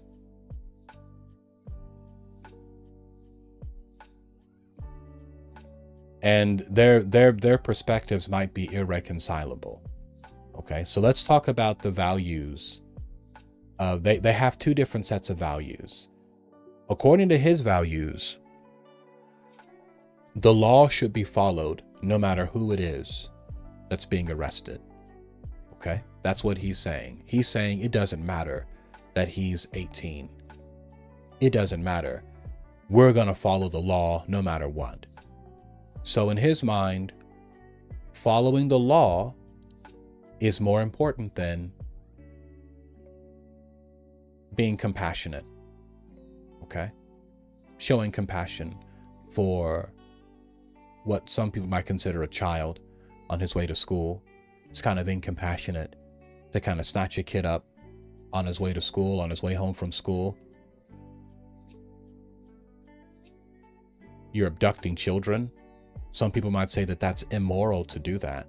You know, it doesn't matter what the reason is. You know, you abducted a high schooler. In his mind, he says, no, we're going to follow the law. So in his mind, the law comes first. Okay, these are my values. Both of these people believe in compassion. Okay, both of them believe in being good people. If you were to follow him around in his day-to-day life, he would do good things for people. He would be a polite person. He's not going to go out and disrespect anybody. Okay, same thing with the person asking him the question. These are both good people. They both believe in being polite and compassionate to others. But when it comes to your values, your values are how you rank your beliefs. Which beliefs are more important to others? Okay, both of them believe in following the law. Both of them believe in being decent, nice, moral people. But in his mind, his values are different. In his values, following the law comes before being compassionate. And the person asking him in their values, being compassionate should come before following the law. Okay? That's where their real disagreement is. Okay, but they're not arguing this at the values level. They're arguing this at the ethics level. And as long as they're at the ethics level, they're never going to agree. They have to take a step down to their values and discuss their values. Okay? They might even be able to take it a step beneath that and talk about their beliefs. Okay? I guess it would go beliefs, morals, then values, and then ethics. Do most people put the law above compassion like robots? Well, you know, some people would say it would be the opposite. To put the law above compassion is what would make you a robot, because robots don't have compassion. You know, there's a reason why police officers are human beings and not robots. It's so that they can apply the law appropriately. Oh, put law above compassion. Oh, yeah, you did say that. Yeah. But for some people, that's what they expect police to do. No, be a robot. Go out there and follow your orders and just apply the law. Some people feel policing should be that way. Unless you're dealing with them and their family, then they want compassion again, right? Then they want compassion. Well, I thought you were talking about them people. When you deal with me and my kids, if this guy's kid got arrested, you listen to me very carefully. If this man's son got arrested and the cops just followed the law, he would be very upset. He would be pissed off. He would be pissed. He would say, what happened? You arrested my son? Why didn't you just call me? I would have come and pick him up. Well, sir, we just followed the law. The law says if you get arrested with drugs, you go to jail. But you know who I am. You know who my kids are. You could have just called me. Now my name is in the paper. I'm up for election. Yeah, he wouldn't want to follow then. What do you think? If he caught Barron Trump drinking and driving, you think he's going to follow the law and arrest the president's son? Let's go there. Sir, I don't care who you are, and if you are the president's son, you're coming with us. You think he's going to arrest Donald Trump's son? That's the law. Or do you think he's going to call the president and be like, sir, we found your son. Can you come pick him up?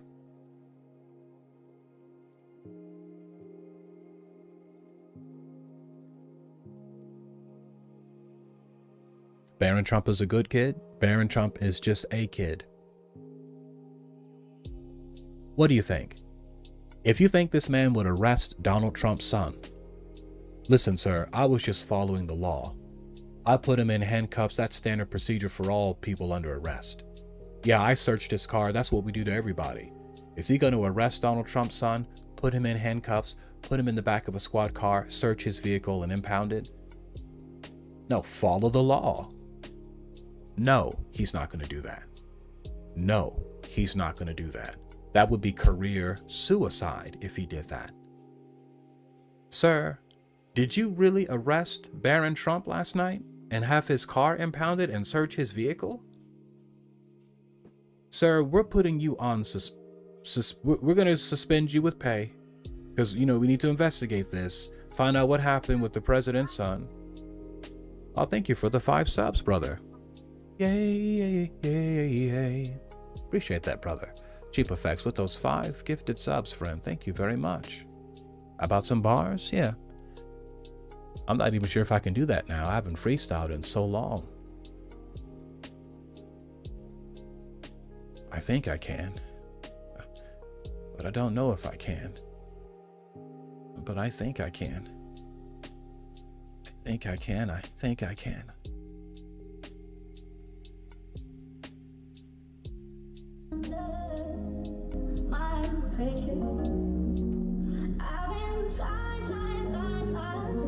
Would I arrest Barron Trump?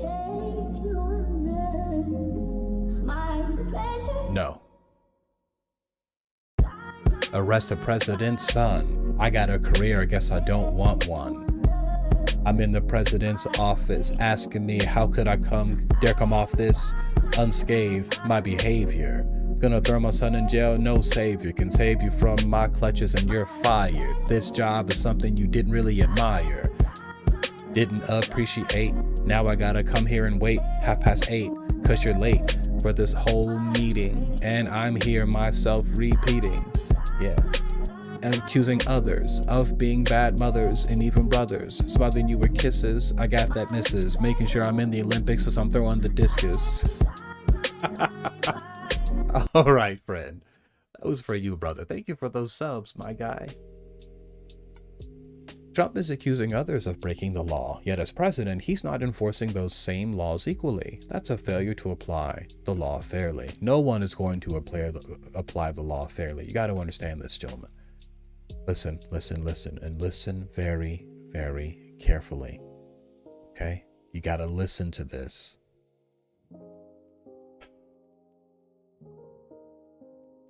When you have power or limited power, your goal is not to apply the law. When Trump sits down, he doesn't use the law as the guide for his actions. He doesn't say, before we plan our strategy, let's talk about the limits of presidential power. That's not how he and his men sit down and talk. First, they draw up their battle strategy. What do we want to accomplish? I want this. I want boots on the ground in California. This fucking Gavin Newsom was a headache my first term, and he's already becoming a problem now. How do I get boots on the ground in California? Because that's what I really need. I need some excuse to get it, to arrest and just get my foot in that Democratic stronghold. I want to hit the Democrats where they're strong. Hit them in California. New York is next. I wouldn't be surprised if something happened in New York next. And now we gotta, because you know he's got the mayor of New York in his pocket too now, right? I wouldn't be surprised if they came for New York next. And then they say, how can we do this? What do we need to do to get these boots on the ground? And they draw up their battle strategy. It's only after that they began asking legal questions. And they aren't asking legal questions with the goal of respecting the law. They're asking legal questions with the goal of getting around the law. I asked you what the law said, so now I can figure out a way to get around what this law is saying. That's how they get down. And this is probably every leader, right? Your president isn't a law professor. He has his own agenda. He has things he wants to do while he's in office, and he's going to try to do them. And he's going to squeeze and find ways of getting around the law to get and make it happen. And if someone rises up and challenges him legally, okay, we'll either take that L. We were hoping no one would challenge the legality of this, because if that doesn't, I mean, if no one challenges my illegal actions, well, I'm just going to do what I want. Somebody's got to step up. Someone has to stand up to me first. And if nobody does that, then I'm just going to get my way because no one is challenging me. But if someone wants to sue me, like Gavin Newsom is suing the president? Okay, well, now we have to make our case. We have to prove our point. We have to go to court and argue this. Or we can just back down. I just want to see if they let me get away with it. Okay, I'll stop then. I'll leave it alone if I don't feel I can win. But if I feel I can win, okay, I'll see you there.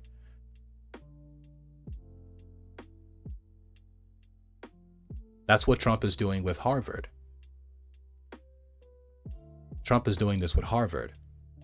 What's up, Nux?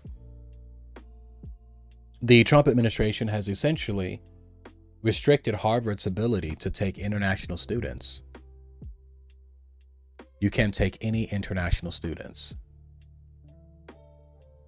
Now, can a president unilaterally tell a university that they can't take international students? Can the president do that? What do you think? Does the president have the ability to tell a university who they can admit in their schools? Donald Trump seems to think that yes, we can. Now, if Harvard didn't challenge that and simply allowed it to happen, well, then it doesn't matter if it's legal or illegal. It's going to happen because nobody stood up to me. But now Harvard is saying, no, we're going to challenge that. So now it goes to court. We're going to challenge that. We're going to challenge the legality of that. So whether or not what you're doing is illegal or whether what you're doing is legal or illegal is irrelevant. I can do illegal things as a president and I'll get away with them if no one challenges me. No one ever rises up and says, you went too far, President Beast, and we're challenging the legality of this. I'll essentially be able to do whatever I want to do. Somebody has to stand up to me. I'll pardon myself. And if nobody stands up to challenge that, well, guess what? I've just been pardoned. Nobody challenged that, so it happened. You got a problem? Okay, you got to challenge me on that. And I might back away if I don't think I can win. I might back away if I don't think I can win. But if I think I can win, then I'll fight you. I'll fight you.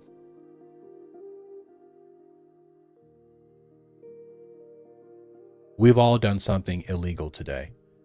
Everyone here. But this kid, his school came out for him. The whole school went and marched for him.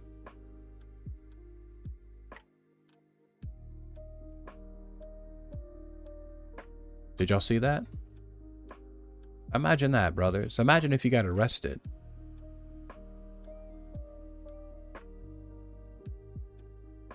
And your whole school marched for you to be released. Wouldn't that be something? Today's rally was organized after the town says a high schooler was detained by ICE on Saturday. His family identifies him as Marcelo Gomez. Free Marcelo! Free Marcelo is the chant at Milford Town Hall. Free Marcelo! More than 500 people came to rally for the release of 18-year-old Marcelo Gomez. People in the car say the Milford High School junior was detained by ICE agents on his way to volleyball practice Saturday morning. I was also being interrogated by ICE officers. Iago Sampaio told us he was in the same car as Marcelo. If I was a year older, I would have been in the back of the car with my friend. Gomez's family says he came to the U.S. from Brazil at age 5 and settled in Milford. Relatives say Marcelo was in the wrong place at the wrong time. They're not waiting for him. Yeah? No, they're looking for somebody else. I don't see how a kid en route to volleyball practice who's an honor student, who's a musician in the high school band, that kid's not a threat to law and order. Yeah, so think about this. Just imagine if this was happening in your neighborhood. Just listen to this. Tell me how you would feel if this happened in your neighborhood. Now, you gotta listen closely. Let's say you and your family live next door to another family, okay? You've known these people for years. You're friends with the dad. Your wife is friends with his wife. Your kids play together. Maybe you've gone on vacation together. This guy is every bit of a friend as anyone else in your life. And then one day you find out that your friend's son who has known your son his whole life gets arrested by ICE agents. And come to find out, they're about to deport him because he wasn't born here. Tell me what you would say then. Would you still say deport Marcelo? Look, I know I've known you my whole life. I know my son is friends with your son, but hey, your son's got to get deported. Is that you? Because I don't think that's you. I don't think that's anybody.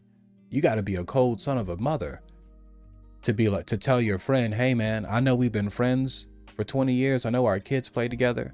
I know it's never been an issue between you and me, where you're from. But hey man, they're right to deport your son. There's no way you would do that to your friend. And if you did do that, you're not a very good friend. That's some friendship. That's some friendship. Your friend you've known for 20 years, his son has been arrested. He's about to be deported and you're not on his side? Okay, some friend, right? That's some patriotism. Imagine being deported to a country you haven't been to since you were 2 years old. Did he commit any crimes? Or is it just being... And then think about this. Even if you're not friends with the guy, you've known the kid. You know, he's been there for, what, 15 years, right? He's not a bad kid. He's an honor student. He goes to school every day. He's on the volleyball team. And you find out that he's been arrested. As a neighbor, would that sit right with you? Why did they arrest that kid? That would be your question. Like, why did they arrest him? I've known that kid his whole life. I've known him and his family since they moved here. I mean, we're not close, but I don't think that kid was doing anything wrong. Like, why would the cops come and arrest him? Every time I see him, he's in school. He's an honor roll student. Like, why did he get arrested just now? Because he was born? What? And I don't think you would be happy if that was the reason you were told. He was arrested like that. I don't think you'd want that in your neighborhood. I certainly wouldn't want that in my neighborhood. I can point to you some kids I wouldn't mind getting arrested. I can point out some people in my neighborhood that I wouldn't mind got arrested. But I don't want anyone coming from the outside arresting anyone in my neighborhood who isn't breaking the law. That's how I feel. And I hope you all would feel the same way, right? Do you know where you were born? I have an idea where I was born. Do you know where your friends were born? Do you know where your wife was born? You might know. Maybe she doesn't know. Maybe you don't know either. You understand? But what if one day you found out, oh snap, my wife was born in Canada and they're about to deport her? Would you be like, sorry, honey, but you gotta go? Of course you wouldn't. And I'm saying this is the situation that many people are in. Sometimes people don't know that they were born some other place. Sometimes they don't know that their family members were born some other place. And now they're gone. They're gone. You understand? And some people's parents come to America illiterate. They don't really know about I mean, we're here. We go to work every day. We pay our time. We go to work. We didn't know we had to do anything with our son. Right? He's just been here. He went to school. They let him enroll in school. You know, they gave him a job. I mean, we thought he was okay. Now they're saying he's not okay. I just thought that if my son were here, I mean, I don't know the law. Do you know the law? What makes you think they know the law? Some of them don't even speak English, right?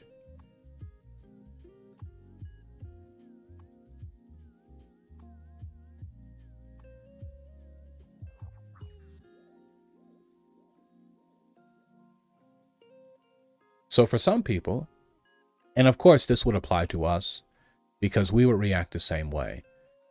If someone came and arrested your wife or your best friend,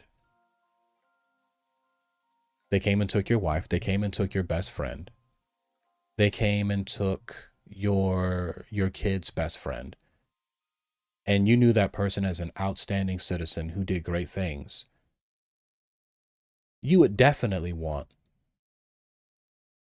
an explanation. You need to give me a good reason. If you want me to go to sleep tonight thinking that it was all right for you to arrest my best friend, you need to give me a reason. And that's not a good enough reason to arrest someone. That's ridiculous. He's been here as long as I've been alive. He's been paying taxes. It's like you found a technicality to throw him out of here. And that's not right. You're throwing the wrong people out of here. You're throwing the wrong people out of here.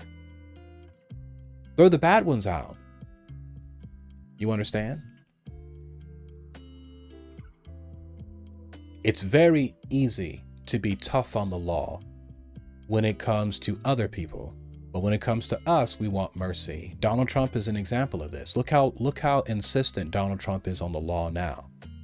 But this man broke the law and was convicted 34 times. If this man really had that much respect for the law, then why didn't he turn over those confidential records when he was told?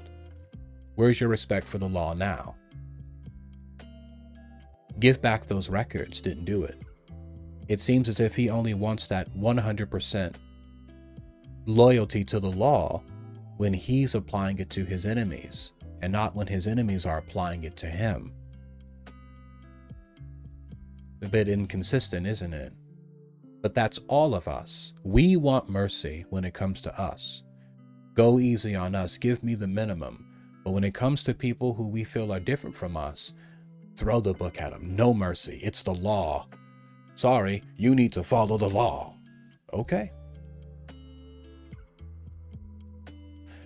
Just because these illegal immigrants aren't close members of our community or family, people treat them like violent criminals. But this is, I'm going to say, this is the impact of propaganda. I mean, it just tells me that the propaganda has worked. It's worked, you know. Some people are making moves, are only able to make moves because that mindset exists. I told you what Trump is after. I told you the kind of person Trump is. Okay? Trump loves dictators. He admires powerful men who wield absolute authority over their people. Some of us are masochists, right? Some of us are masochists, and we enjoy the sensation of being dominated by powerful people. Trump is not after immigrants. The immigrants are not his problem. Listen, gentlemen. Donald Trump has immigrants working for him. You know how many people Donald Trump employs? He probably has scores of illegal immigrants working for him right now in his hotels and his businesses, on his golf courses. Who's washing the dishes on his golf courses? Let's be honest about this. Who's collecting the balls on his golf court? Who's cleaning the floors in his golf courses? Is he paying some guy $50 an hour to wash dishes? What you think? What about in his hotels? Who's changing out the linen every day? Is he paying someone $100,000 a year? Is he paying an American $100,000 a year to change the sheets in his hotels?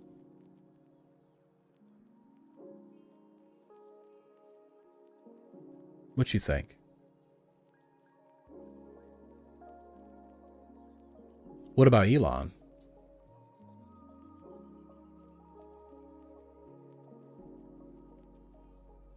What you think? Elon is talking about American jobs, bring manufacturing back to America. Okay, you first, Mr. Musk. Bring your manufacturing to America. Is he doing it? No, he's not doing it. Because he knows it can't happen. But he says you should do it. I don't even know why you people take these people seriously. They lie right to your face. They say one thing to you. Trump says, follow the law. But yet when he was told to give back those confidential records, he said, fuck the law. Why do you let people get away with that? I voted for Donald Trump, but I'm going to keep him honest. I'm going to hold him accountable for what he says. And when he lies and does hypocritical things, I'm going to call him out on it. How are you going to insist that everyone else follow the law? But you flat out said, no, I'm not giving those records back. Come on now.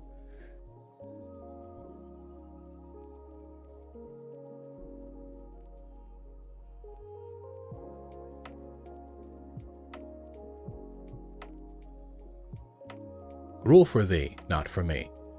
So that's how the law works. When you have power, it doesn't matter what side of a political aisle you fall on. Your goal is to get your job done, not to follow the law. That's why you have lawyers, okay? And your lawyers create a legal strategy. The only reason you need a legal strategy is if you plan to break some laws. Now, what we would be made to believe is that only some politicians break the law. And it just so happens to be the politician that we didn't vote for. That's the guy breaking the law. But all politicians break the law. All of them, without exception, they break the law. Sometimes they get challenged on the illegal things they do. Someone will have the balls to sue the administration. But sometimes no one stands up to take them to court and they get away with it. This is all politicians. It doesn't matter who they are. Okay? All of them. Sometimes they get caught. Right? Sometimes they get caught. William. Sometimes they get caught. Sometimes they don't. Sometimes Obama got caught. Sometimes he didn't get caught. Now look at what Obama did. Look at what Obama did. Obama was able to get gay marriage legalized throughout the entire country. Through the Supreme Court. Is that the way it's supposed to work? I thought that the court wasn't supposed to legislate. But yet Barack Obama got gay marriage, not through Congress, because that never would have happened. Had you given, every time they gave that to the American people, they said no. No. No. It's still no. No. So did Obama say, well, that's it, guys, we can't get it? No, he said, I'm going to find a way around that and get it done. And he did. Now, does that make him a bad person? Maybe. But it makes him a fantastic president because that's what you're supposed to do. You're supposed to get shit done and find ways around legal barriers. Okay? They all do this. They all do it. Don't fall for the idea that, well, only the guys I don't like break the law. They all break the law. You got to. You got to get around it. If your presidents weren't willing to break the law and bend the law, they would get nothing done because there's a law against everything. You understand? There's a law against everything. If you give the president too much money, you broke the law. Wait, how much money did you give the president? Sorry, you broke the law. Wait a second. How fast did your motorcade go, Mr. President? 66? The speed limit is 65. You broke the law. There's a law against everything. If you go too fast in your city, you broke the speed limit. Okay? But if you don't move at all, you broke the law. That's loitering. What the hell, bro? Make up your mind. Don't go too fast. That's speeding. And don't stop. That's loitering. So what can I do?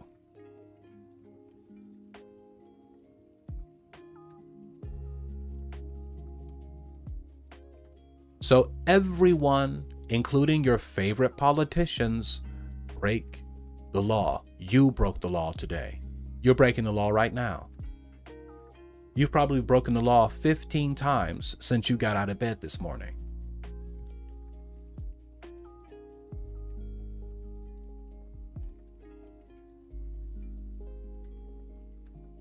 Trump is no different. Trump is no different. He's breaking the law too. He's finding ways around the law to get what he wants.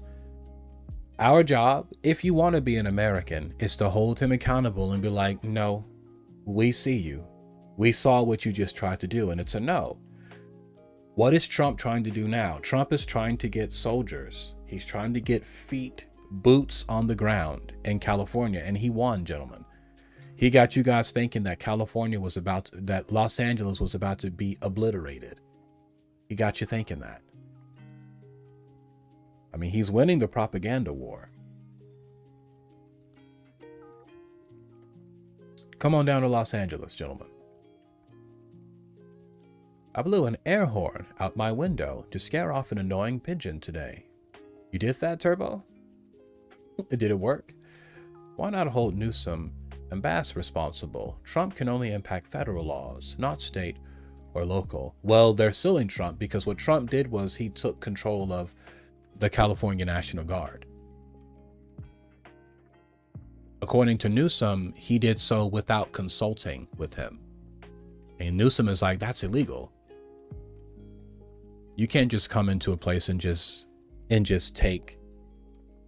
Yeah, he can only do that if he can demonstrate what?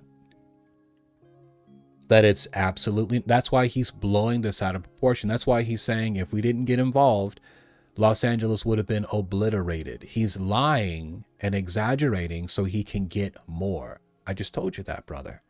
This comes right out of the dictator's playbook. I got to make it seem like there's a lot of danger, a lot of threat.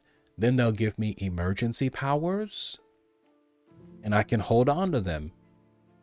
He is lying, brother. Brother, I'm in Los Angeles. I'm down here. I'm here, brother. Obliterated? That's inflammatory language. It's nowhere close to being obliterated, brother. Now, why? And he knows that. So why would he say it? How many people have died in the protests? How many people have died? How many people have been shot to death in these protests? The city is about to be obliterated, but nobody's dying? You all need to think critically here and hold people accountable when they tell you flat out lies to your face. Obliterated, but nobody's dying? How many hospitalizations? But we're about to be obliterated, but nobody's in the hospital. Nobody's dead. Nobody's shooting. Nobody's been shot. But we're being obliterated? Come on now. You all need to be more critical than that. You have to hold. It's up to you, man. I told you. If you don't hold people like that accountable, they will continue to lie to you. You gotta be able to call people out on their no, that's bullshit, man. Stop lying. Stop lying. Because that's nonsense. You understand? Or you can do nothing. Or you can do nothing and you can just let people lie to you to your face. It's up to you. It's your choice.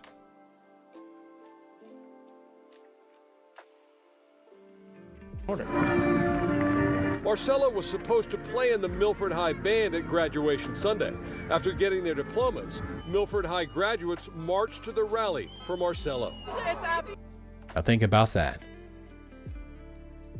Now, you probably consider yourself to be more of an American than Mr. Marcelo.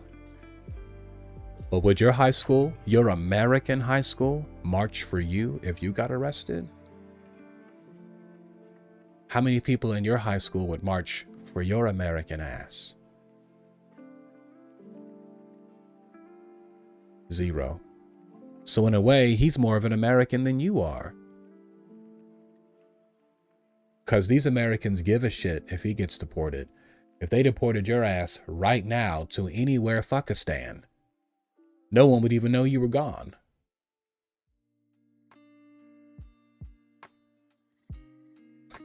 If you get deported to who fucking knows a stand, no one's even gonna know you're gone, brother. He went to our school. He went to our school? Oh, I never saw him. He must have been really quiet. Yeah. Yeah. He went to my school? Oh, I don't think I went to school with him. And maybe that makes us a little jealous of Marcelo. Because Marcelo's not even an American, right? But he's getting better things than you.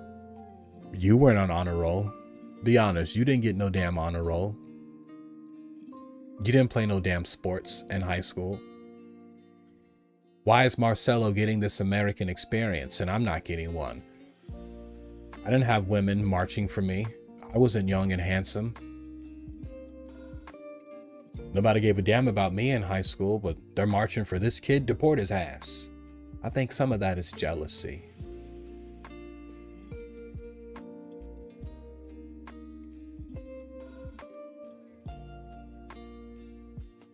So let me tell you something about illegal immigration. This is, Shelly, I don't know where to start with this because I think this is going to come as a serious shock to some of them.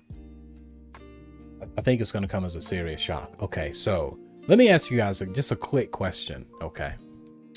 How many laws would it take to make the women in your city stop selling pussy? How much legislation would we need to get the women in your city to stop selling pussy? Walk with me, William. How much legislation would stop that?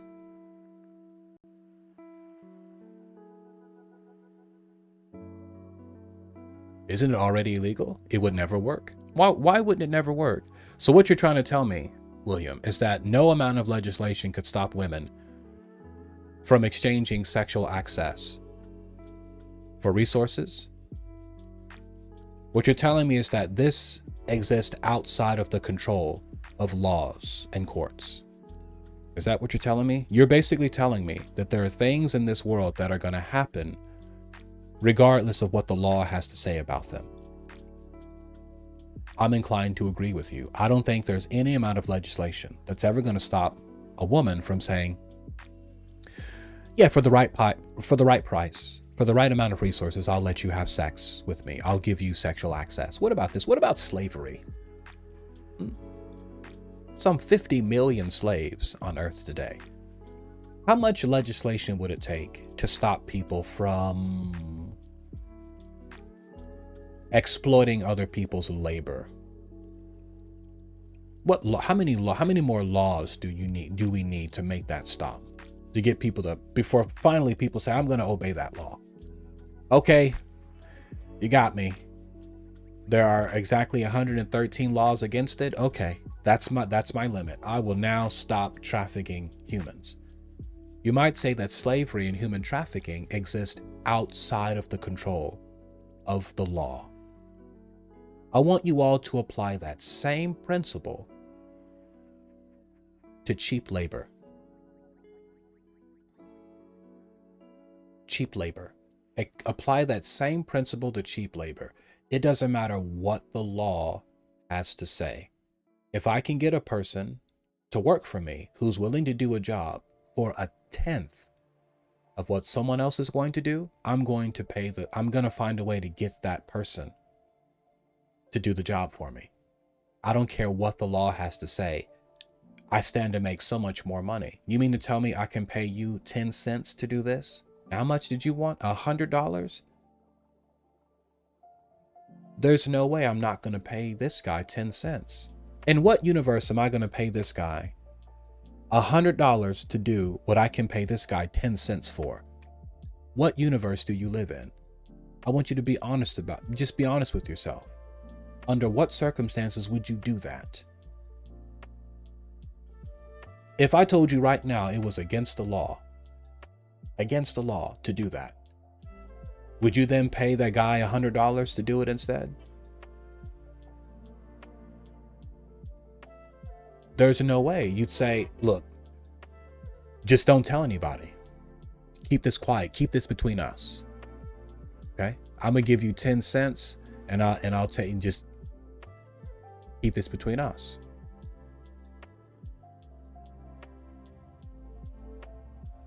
That is to say that cheap labor is just as much as an established industry as prostitution, slavery, and warfare.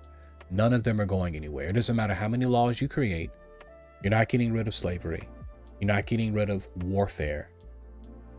You're not getting rid of prostitution. If you think these things can be solved with legislation, you just need to spend some more time around human beings. Okay? Same thing applies with cheap labor. Every wealthy country relies on cheap labor. Okay? I'm going to say this one more again. It's the dirty little secret of every rich nation. They could not survive. They could not make it unless they had some cheap labor force to exploit. If they can't exploit their own labor force, they will exploit the labor of poor migrant workers who, for whatever reason, can't find work some other place. All of these beautiful cities in the world, doesn't matter what they look like. I want you to come outside at 3 a.m. and see who's cleaning the streets. Ask them where they're from. Where you from? They're not from where you're standing. Try it. Go to Spain. Go outside at 1 a.m. in Spain and see who's cleaning the streets. Go to Paris, France, the most visited country in the world. Beautiful France, Paris, France, and just wait around and see who comes and starts picking up the trash, emptying out the trash bins. Ask them where they're from. Go to Saudi Arabia. Go to the UAE and just wait around. See who's doing their construction.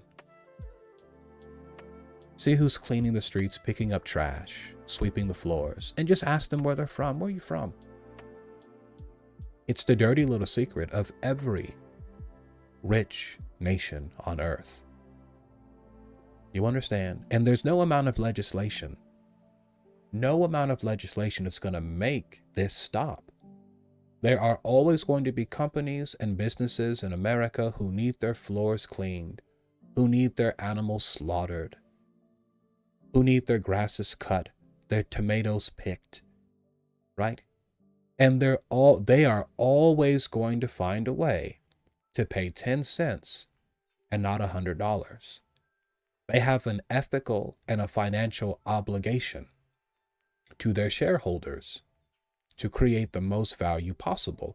How could you justify that to your shareholders, that you're paying $100 for something you can only pay 10 cents for? You're going to be out of a job because you need to get these numbers down. Well, legally, this is the bet. Well, you need to find a way. And the way a lot of them do it is they subcontract. That's how they wash their hands. They will subcontract with companies who employ migrant workers, documented, undocumented.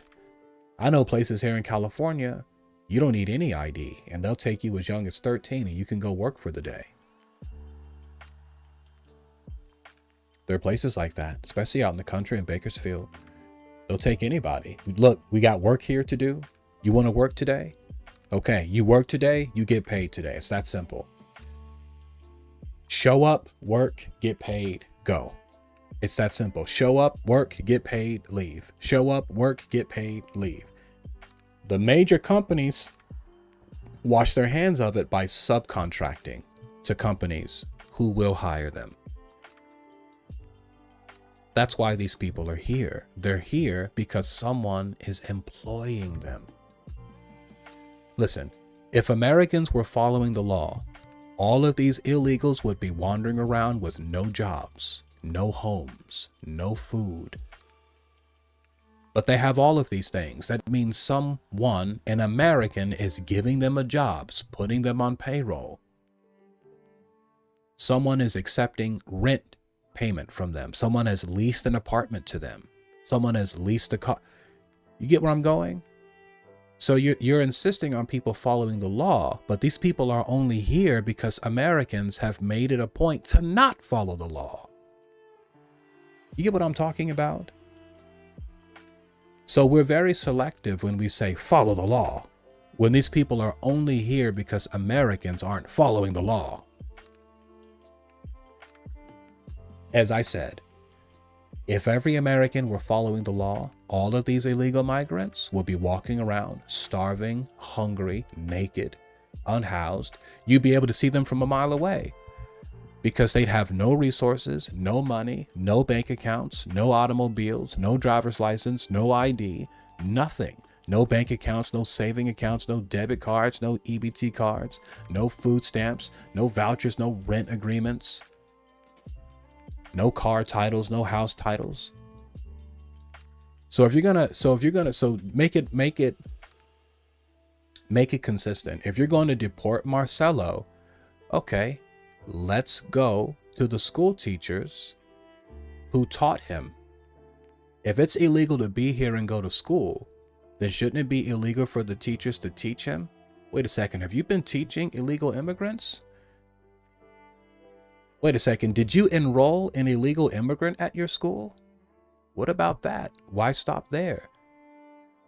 He was only able to go to that school because they accepted his enrollment. So why aren't there any official heads rolling? Why isn't the principal being fired or the superintendent being grilled? Because you know what it is. They're going for... Maybe you don't know what it is. Maybe you're still wondering about that. Well, usually the way it works in Texas, because if you drive through Texas, just take Route 40, Highway 40 across Texas, all those slaughterhouses, just go into slaughterhouses and see who's working there. But this is how they do it here. They will allow ICE to raid X amount of factory farms per year. Okay, that way they get their numbers. Okay, you busted us, you raided us, whoop-de-whoop. They pay a fine, and then everyone goes home. Okay? But notice how there are never any official heads that roll. They found an illegal migrant worker working at a McDonald's in Louisville, Kentucky. How'd you get all the way up here? Okay, why isn't the CEO of McDonald's being grilled about this? Why aren't there any official heads rolling? We found an illegal immigrant child in one of your restaurants. Because it's a game. And it sounds like some of us are getting played because we think that you think that these people are serious. Listen. SpaceX is a drug-free company. However, Elon Musk is addicted to drugs. Don't you get it? It's a game. And these rules only apply to you. How many of Donald Trump's hotels have been raided by ICE? Are they going to raid him? What you think? Brother, you can...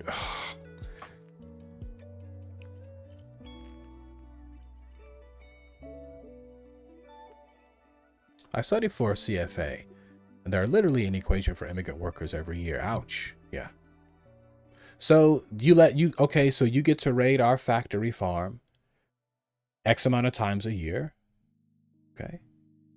And then you turn the blind eye for the rest of the year.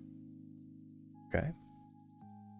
We pay a fine, which is really just a bribery fee. Like we're literally bribing you in front of everyone. You think it's a fine. The public thinks that it's a fine that we're paying. But what we're really paying is a bribe to the government to allow us to keep the immigrants that they didn't arrest. That way my factory farm can continue making a profit. Woe to the man who thinks these people actually are serious. Donald Trump can't ask anyone to follow the law. He has 33 felony convictions. But now this man is Mr. Law and Order, Mr. Felon, Mr. Felony Convictions.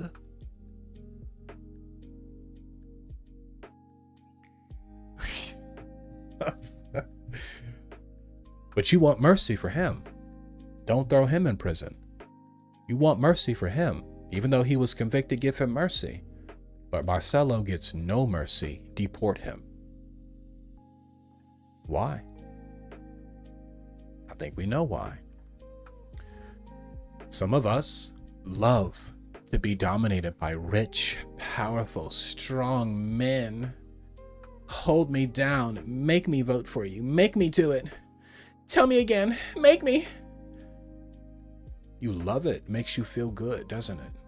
To be dominated by a strong man and just throw you around and hold you down. Yeah, take it all.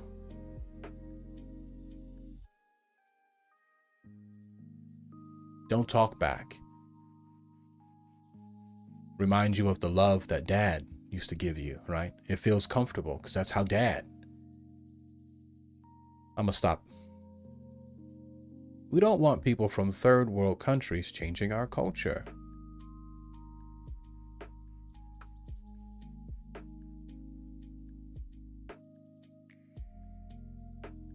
Unless they're white, right? Some would say that South Africa is a developing nation. But the white South Africans, they can still come.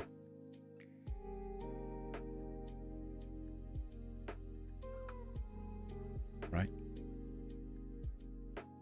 We don't want any third worlders, unless you're white, then you can come. I mean, how many of you all know this? And be honest. How many of you all knew that before the Immigration Rights Act of 1964, I think it was, only white people could become citizens of America? Trump was alive for that. If you knew that, give me a 1 in the chat. If you didn't know that, and this is your first time, give me a 2. Did you know that? That prior to till 1965, only white people could become American citizens from other countries. That was literally the law here. It was the law. Look, follow the law. Follow the law. Follow the law.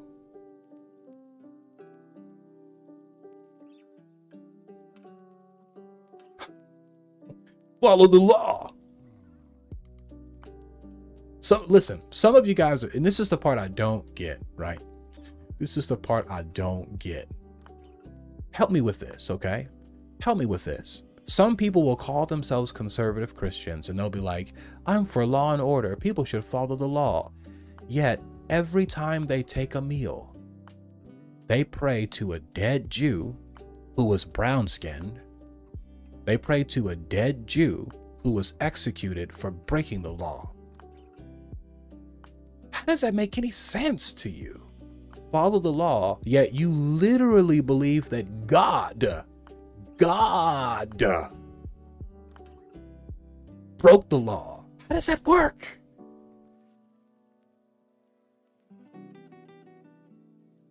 The law was oppressive, though. Oh, so when you disagree with the law, it's okay to break it. But when other people disagree with the law, they should be okay. Got you.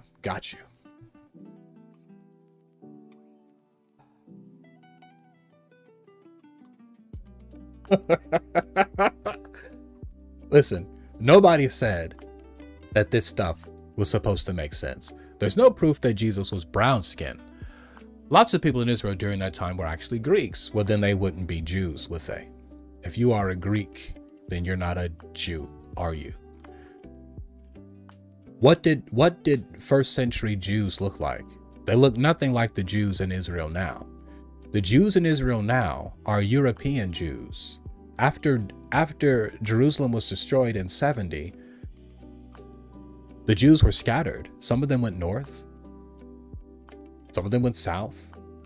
They went all over the place. The Jews that are now in Israel, these are Ashkenazi Jews. These are European Jews who have been mixing with Europeans for the better part of 2,000 years. Okay, so we know that he looked nothing like those people. Let me ask you this. If me and Jesus were walking down the street, oh, thank you for the 14 months, Odeside.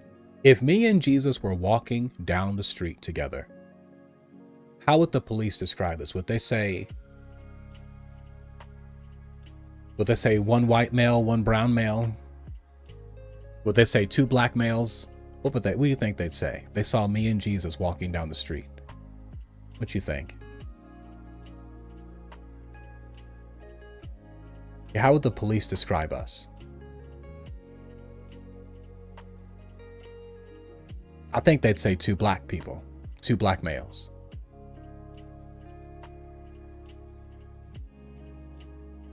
Jesus was definitely a person of what they call color.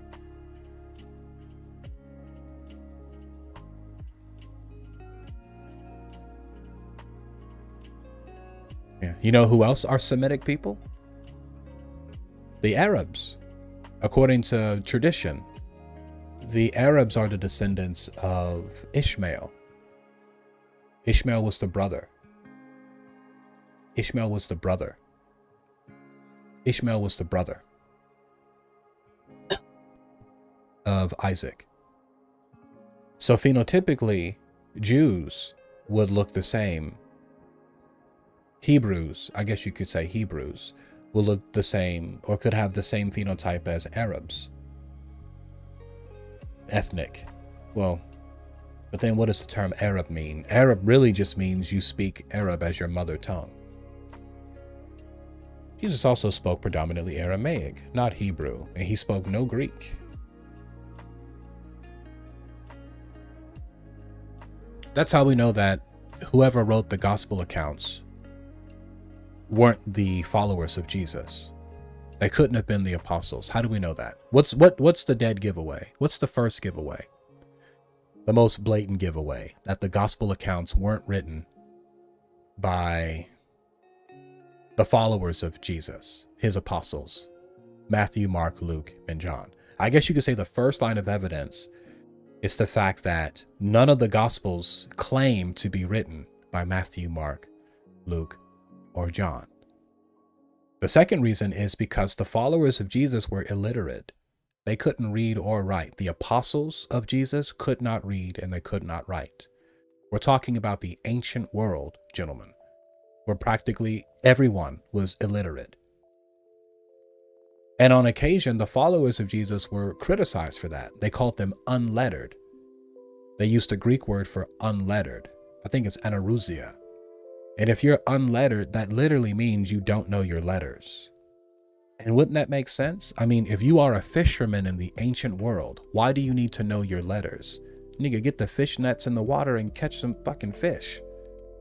What you need to know how to read and write for? This is most people in the ancient world.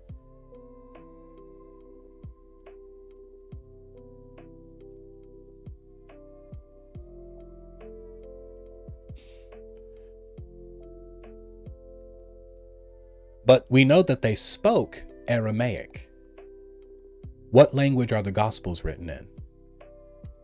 So the followers of Jesus were illiterate Aramaic speakers. What language were the Gospels written in?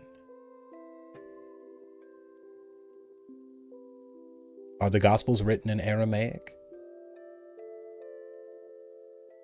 What language are they written in? Greek. Yeah, Greek. The followers, Jesus' apostles, were not Greek speakers. They were illiterate Aramaic speakers. So whoever wrote the gospel accounts were educated. They went to school. They had some education. And they spoke Greek. These were not the men that Jesus called to him. People of the ancient world needed to know how to read, so they knew that E.A. Nasser, Jorkensberg, I'm sure there's a joke in there somewhere. I'm sure there's a joke in there somewhere.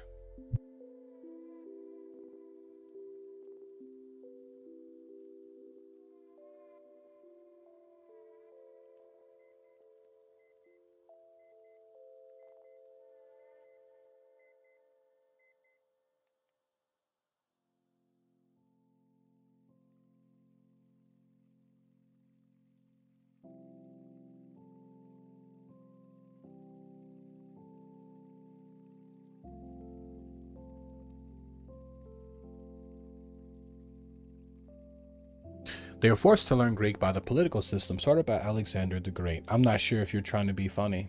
Are you trying to be funny? Are you trying to be funny? When was the Gospel of Mark written? 70. Matthew's written 85. Come on now, don't be silly. Anyway, what were we talking about? Wasn't the new covenant about grace because nobody could keep the law? It depends on what gospel you read. The different gospels teach a different Christology. Okay, and what I mean by Christology is what you think about Jesus. Matthew's Jesus is very different from John's Jesus. John in his gospel says something about Jesus that nobody else in their gospel says about him. Do you know what it is? And Luke, there's no redemption through sins, through the sacrifice of Jesus. Luke leaves that out. That's not the Christology that Luke teaches. Luke doesn't teach that by virtue of Jesus' sacrifice, you have forgiveness of sins. So it depends on which gospel you're reading. But John says something about Jesus that no one else said. Anyone here know what it is? What did John say about Jesus and his gospel that no other gospel writer said?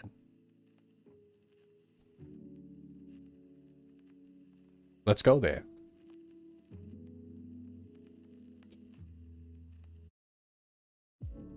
And if anything, this testifies to how ideas about Jesus changed over the years. See, in the earliest gospel, Mark, who is Jesus? He's a man. Right? He's a guy. He's a man. By the time we get to John, who is Jesus? Well, let's look at John 1:1. John chapter 1 says this. This is what John said. He says, "In the beginning was the Word, and the Word was with God, and the Word was God." So by the time John, or whoever the author of John, wrote his gospel, ideas of Jesus had changed so much that there were people who at that time were believing that Jesus was God. So in the earliest gospel, in Mark 70 CE, nobody is saying that. Nobody is calling Jesus God. Matthew, no one's calling Jesus God. Luke, no one's calling Jesus God. But by the time John starts writing, not only did this guy exist before he was born as a person on earth, again, none of the gospel writers say that except John. John is the only gospel writer that says that Jesus existed before he was born as a man and that he was God. That puts John in a completely different category all by himself. Matthew, Mark, and Luke, we call them the synoptic gospels because they say more or less, I won't say more or less because they teach different things. Mark was the first, then Matthew, and then Luke. Luke and Matthew borrowed heavily from Mark. And we know that because there are word for word statements found in Luke and in Matthew that were taken from Mark. You understand? The word for word. So we know that whoever wrote Matthew and Luke had a copy of Mark. Okay? Because word for word, there are passages taken out word for word. You understand what I'm saying? But what the authors change reveals to you their disagreements with Mark. Okay? Let me give you an example. Let's go to Mark first.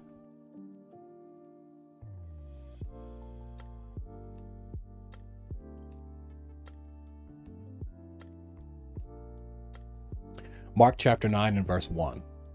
Notice what Jesus says. He says, "And he said unto them, Verily I say unto you, that there be some of them that stand here which shall not taste death, till they have seen the kingdom of God come with power." So what is Jesus saying here?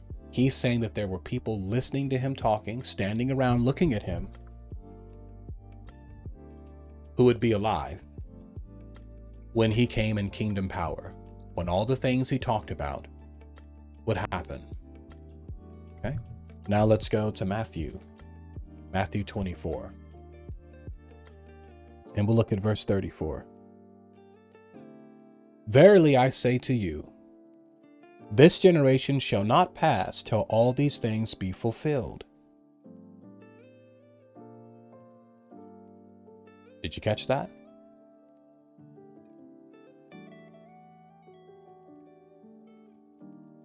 How many people would you have to get in a room together and have them write until they wrote the exact same thing word for word?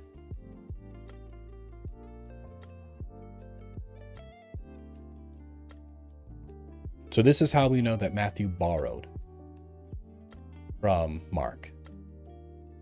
So Matthew isn't an original source. Luke doesn't even claim to be an original source. If you go to Luke chapter 1,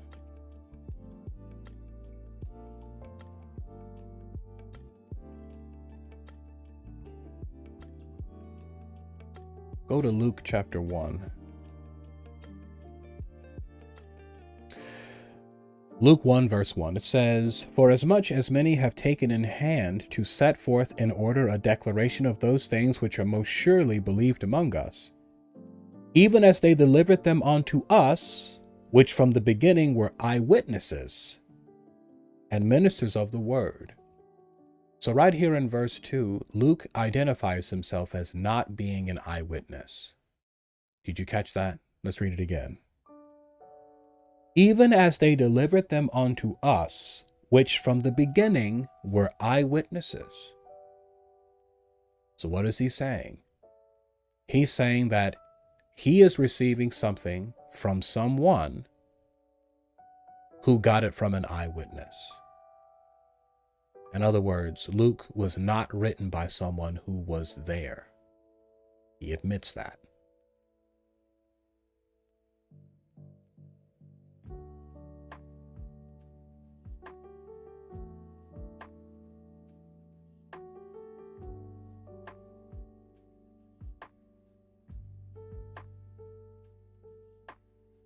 Mr. Obama, so the prophecy died 2,000 years ago. Yeah.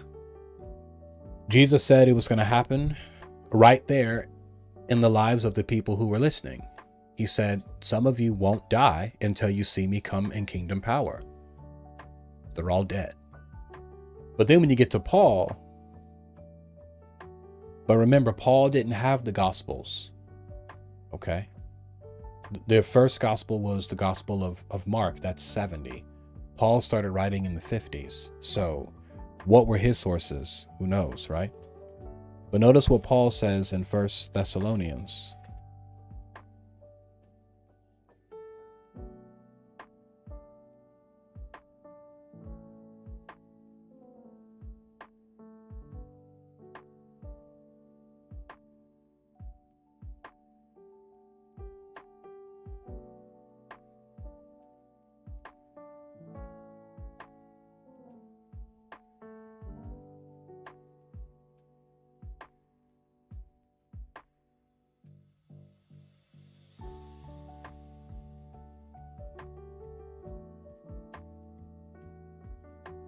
First Thessalonians chapter 4 and verse 16. For the Lord himself shall descend from heaven with a shout, with the voice of the archangel, and with the trump of God, and the dead in Christ shall rise first. Then we which are alive and remain. So what is Paul saying? Paul is saying that he should be alive when Jesus comes back. Then we which are alive and remain, he was expecting to be alive when it happened. And he died most disappointedly, didn't he? And every generation of people who thought that have been just as disappointed, haven't they? But fortunately, we don't have to be disappointed now, because we have the choice to be men. That thing upon which our friends and families depend.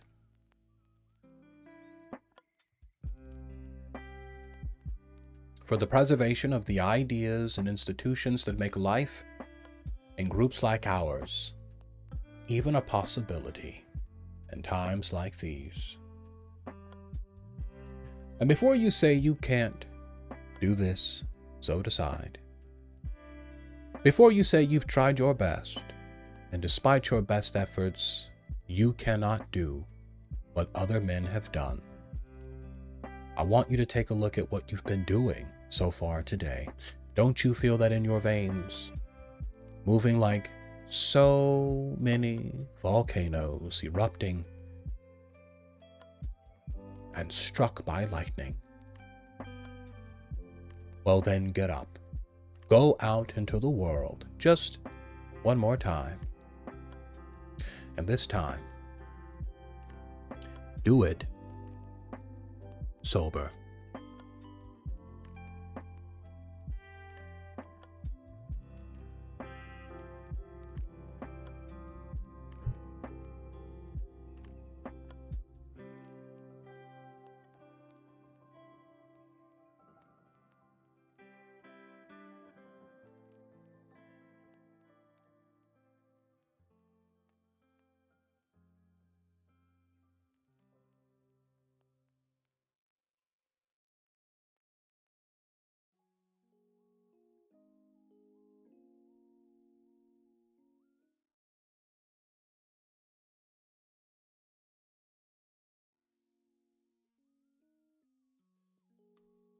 Oh, wait a second.